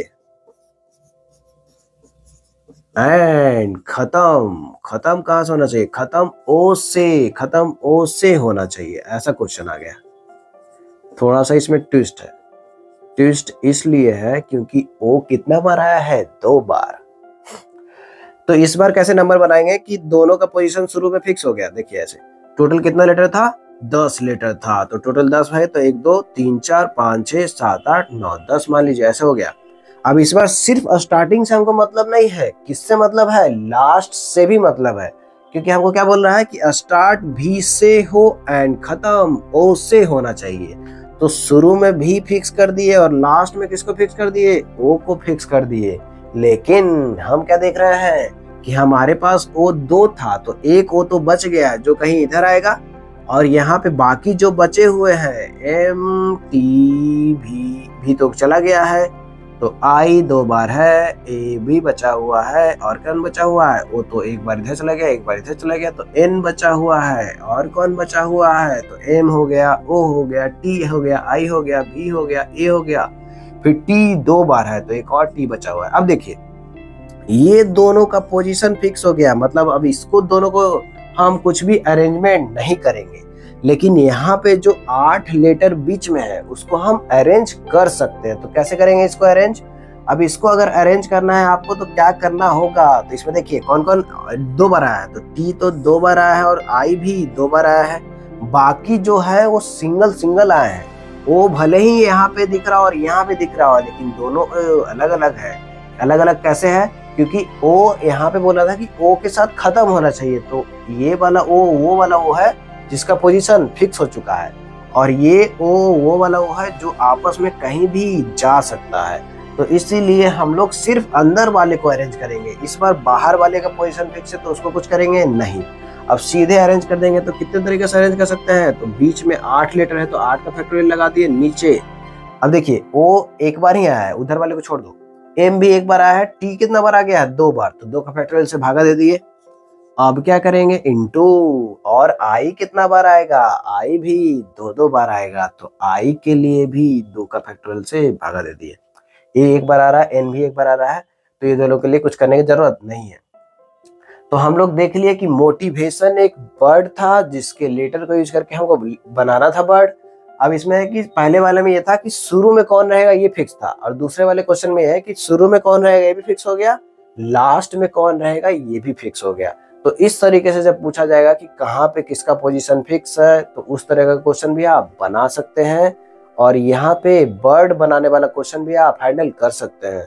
तो बर्ड बनाने वाला क्वेश्चन बहुत ही फेवरेट होता है, नंबर बनाने वाला और बर्ड बनाने वाला, दो तरह का क्वेश्चन बहुत ही फेवरेट होता है IT का। और जेईई मेन में आप अप्रैल में ये दोनों जरूर करके जाइए, ताकि सिंपल क्वेश्चन जब आए तो आप जरूर से जरूर बनाइए और आपका 4 नंबर फिक्स हो जाए। क्वेश्चन में ऐसा होता है जिसमें पूछा जाता है कि रैंक बताइए। जैसे कि मान लीजिए कि हमारे पास एक वर्ड है मैथ्स, तो मैथ्स का रैंक अगर पूछ रहा है कि मैथ्स का कितना रैंक होगा, तो सबसे पहले क्या करते हैं इस टाइप के क्वेश्चन में, जब भी आपसे रैंक पूछा जाए तो आप सबसे पहले क्या कर दीजिए कि सारे जो लेटर है उसको क्या कर दीजिए, अल्फाबेटिकल ऑर्डर में सजा दीजिए। तो जब आप इसको अल्फाबेटिकल ऑर्डर में सजा दीजिएगा, मतलब सबसे पहले कौन आ जाएगा जी, ए, फिर कौन आ जाएगा, एच आ जाएगा, फिर कौन आ जाएगा, एम आ जाएगा, फिर आ जाएगा एस और टी, इस तरीके से आ गया। तो अब देखिए क्या होगा कि जब हमारा जो लेटर है उसको जैसे ही अल्फाबेटिकल ऑर्डर में सजाए, हमारे पास 3 लेटर भी हो सकता है, 4 भी हो सकता है, 5 भी हो सकता है, 10 तक भी हो सकता है, जितना भी लेटर होगा हम क्या करेंगे, अल्फाबेटिकल ऑर्डर में सजा देंगे। तो एक लेटर होगा जो सबसे पहले आएगा और उसके बाद इस तरीके से क्रम में बन जाएगा। अब देखिए जो सबसे पहले लेटर आ रहा है उसी से लेटर जब डिक्शनरी में इसको सजाएंगे, तो डिक्शनरी में जब हम सजाएंगे तो अगर हमारे पास 5 ही लेटर है तो सबसे पहला जो वर्ड बनेगा क्या बनेगा, वो बनेगा AHMST। अब AHMST का कुछ मतलब हो या ना हो उससे हमको मतलब नहीं है, लेकिन ऐसा वर्ड बनेगा इस 5वें लेटर को लेके। तो डिक्शनरी में सबसे पहला वर्ड ये बना, अगर इसका रैंक पूछा जाता तो रैंक कितना हो जाता, 1। लेकिन हमको इसका रैंक नहीं पूछ रहा है, हमको किसका रैंक पूछ रहा है, मैथ्स का, जिसमें कि सबसे पहले जगह पे कौन है, एम है। तो हम सबसे पहले देखेंगे कि पहले जगह पे अगर ए को फिक्स करते हैं तो हमारे पास कितने टोटल वर्ड बन सकते हैं। तो जब हम ए को फिक्स कर रहे हैं तो बाकी जो चारों डिजिट है, चारों जगह पे जो लेटर है उसको आपस में अरेंज कर सकते हैं। तो आपस में कितने तरीके से अरेंज कर सकते हैं, इन चारों को कितने तरीके से, 4 का फैक्टोरियल। तो पहले पोजीशन पे ए को रख के हम कितने वर्ड बना सकते हैं, 4 का फैक्टोरियल मतलब टोटल 24 बना सकते हैं। उसके बाद हम क्या लेंगे कि पहले जगह पे डिक्शनरी में जब ए का वर्ड खत्म हो गया तो किसका वर्ड आएगा, एच का। तो जब एच का ले लिए तो इस तरीके से सबसे पहला वर्ड बनेगा, और जब सबसे पहला वर्ड बन गया है तो एच पहले जगह पे रख के कितने तरीके का वर्ड बनेगा, तो हम क्या करेंगे कि एच को पहले जगह पे रख के बाकी को अरेंज कर सकते हैं। तो बाकी को अरेंज कितने तरीके से करेंगे, 4 का फैक्टोरियल से। अब उसके बाद क्या होगा कि डिक्शनरी में जब हम आगे बढ़ेंगे तो ए का सारा वर्ड देख लिए, 4 का फैक्टोरियल मतलब 24।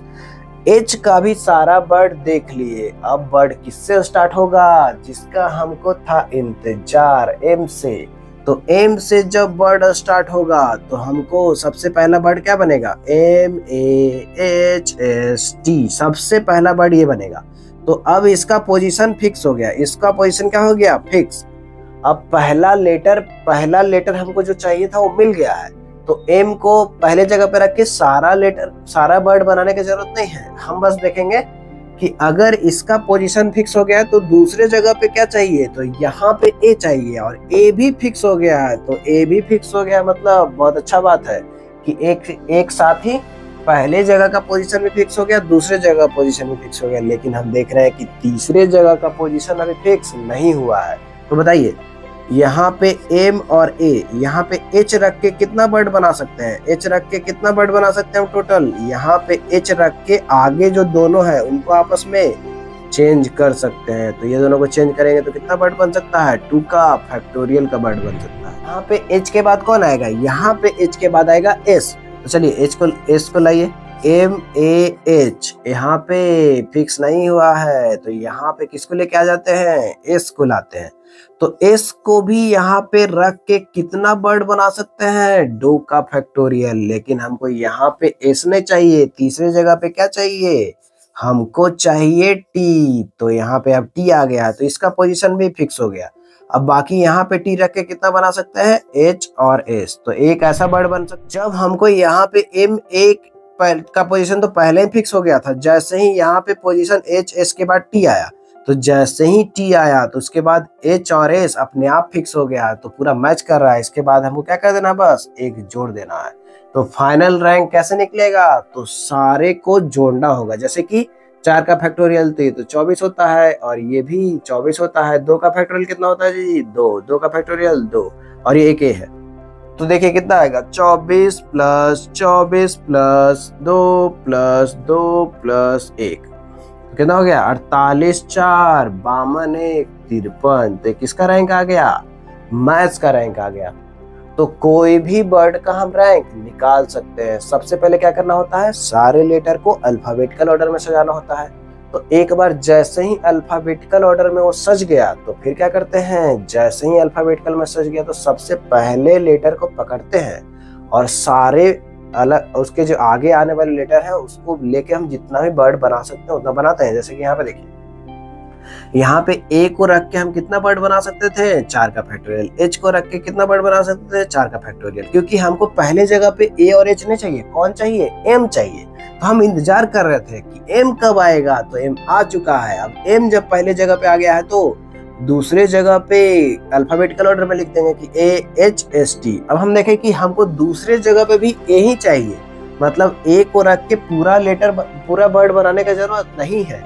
हम सीधे ए का भी पोजीशन फिक्स कर देंगे। जब ए का भी पोजीशन फिक्स हो गया तो हम देखेंगे कि तीसरी जगह पे हमको क्या चाहिए था, टी चाहिए था, लेकिन हमको क्या मिला हुआ है, एच। तो एच को रख के कितना बना सकते हैं, तो ये दोनों को आपस में एक्सचेंज कर सकते हैं, तो 2 का फैक्टोरियल। अब यहाँ पे एच के बाद कौन आएगा, एस आएगा, लेकिन हमको एस भी नहीं चाहिए, तो एस रख के कितना बना सकते हैं, 2 का फैक्टोरियल। लेकिन एस के बाद कौन आएगा, टी। तो टी रखेंगे तो सबसे पहले अल्फाबेटिकल ऑर्डर में सजा देंगे, तो टी के बाद एच और एस आ गया। तो अब कुछ करने का जरूरत नहीं है, क्योंकि सारा कुछ मैच कर गया है। तो सीधे एक ये वाले वर्ड के लिए ऐड कर देंगे, तो फाइनल जो होगा वो जितना भी आया है सब जगह से एडिशन के बाद हमको क्या मिल जाएगा, MATHS जो वर्ड है उसका रैंक मिल जाएगा। तो इस तरीके से आप रैंक का क्वेश्चन आराम से बना सकते हैं। तो ज्यादा लंबा वर्ड का रैंक नहीं पूछते हैं, सिंपल ही पूछते हैं। रैंक का क्वेश्चन आएगा वो आप हैंडल कर सकते हैं। तो आपको रैंक जब भी क्वेश्चन पूछा जाएगा तो उसमें 4 नंबर आसानी से। आज हम लोगों ने परमुटेशन एंड कॉम्बिनेशन का बहुत सारा कॉन्सेप्ट रिवाइज कर लिया। जैसे कि सबसे पहले स्टार्ट किए कि परमुटेशन कॉम्बिनेशन क्या होता है। तो परमुटेशन मतलब अरेंजमेंट और कॉम्बिनेशन मतलब सिलेक्शन। तो अरेंजमेंट के बारे में भी बहुत सारा केस बनाया कि डिफरेंट होगा तो क्या होगा, आइडेंटिकल होगा तो क्या होगा। सिलेक्शन में भी आइडेंटिकल और डिफरेंट के बारे में जाने। फिर क्या जाने कि एडिशन और मल्टीप्लिकेशन रूल क्या है। एडिशन तब होगा जब चॉइस रहेगा। मल्टीप्लिकेशन कब होगा, जब हमारे पास बहुत बड़े काम करने के लिए बहुत सारे स्टेप का जरूरत है, और सारे स्टेप के बीच में आपस में क्या होगा, गुना होगा। जब कंडीशन रहता है कि ये भी करना है, ये भी करना है, ये भी करना है। फिर हम लोग क्या देखें कि नंबर कैसे बनाते हैं, किस तरीके से नंबर बनाते हैं। हमको नंबर बनाना था, कुछ डिजिट का यूज करके बनाना था, कुछ डिजिट रिपीट भी हो रहा था। तो जब डिजिट रिपीट हो, जब जीरो आए, जब जीरो नहीं आए, तो ये सब केस हम लोग हैंडल कर लिए। उसके बाद किस तरीके से वर्ड बनाना है, जब हमारे पास कुछ लेटर दिया रहेगा और वर्ड बनाना रहेगा। किसी लेटर का पोजीशन फिक्स कर देगा कि पहले जगह पे ए होगा, दूसरी जगह पे एम होगा, या तीसरी जगह पे ये होगा, अंत में ये होगा। कुछ भी फिक्स कर दे तो उस तरीके से हम लोग लेटर को हैंडल कर सकते हैं। उसके अरेंजमेंट में वो ख्याल रख लेंगे।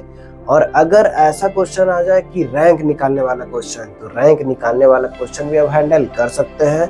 कि रैंक निकालने में क्या होता है कि सबसे पहले सारे लेटर को क्या कर देते हैं, अल्फाबेटिकल ऑर्डर में सजा देते हैं, और उसके बाद उसमें जो सबसे पहला लेटर आता है उससे वर्ड बनाना स्टार्ट कर देते हैं। जैसे डिक्शनरी में होता है उस तरीके से सोचते हैं, और सोचते सोचते हम लोग उस वर्ड तक पहुंच जाते हैं जो हमको पूछा जाता है जिसका रैंक। और तो जितना तरीके से बना सकते हैं उसको सारे को जोड़ के क्या आ जाता है, रैंक आ जाते हैं। तो इस तरीके से आप जो भी परमुटेशन एंड कॉम्बिनेशन का कॉन्सेप्ट बचा हुआ है वो आप अगले दिन देखिए। अगले वीडियो में सारा अवेलेबल होगा। तो 2 वीडियो मिला के आप सारे परमुटेशन कॉम्बिनेशन कॉन्सेप्ट रिवाइज कर सकते हैं। उसके बाद परमुटेशन कॉम्बिनेशन का जो क्वेश्चन है PYQ में वो भी सोल्व किया जाए, दिखाया जाएगा कि ये सब जो बेसिक कॉन्सेप्ट है उसी से क्वेश्चन आता है। बस ये है कि कॉन्सेप्ट मिक्स हो जाता है। तो मिक्स कॉन्सेप्ट हो जाता है तो हम लोग लैंग्वेज में फंस जाते हैं। लैंग्वेज से कैसे निकले और क्वेश्चन को किस तरीके से सोल्व करें और 4 नंबर पक्का कर ले। तो आप इस चैनल पे बने रहिए, और अगर सब्सक्राइब नहीं किए हैं तो जल्दी से कर लीजिए, क्योंकि लगातार रिवीजन का वीडियो आ रहा है और पीवाईक्यू का भी वीडियो आ रहा है और बहुत सारा कॉन्सेप्चुअल क्लैरिटी आपके लिए ला रहा है। तो आपका मैथ्स बहुत ही स्ट्रांग हो जाएगा यहाँ पे, और आपका नंबर भी बढ़ जाएगा। तो आप यहाँ पे एकदम कनेक्टेड रहिए और लगातार वीडियो देखते रहिए।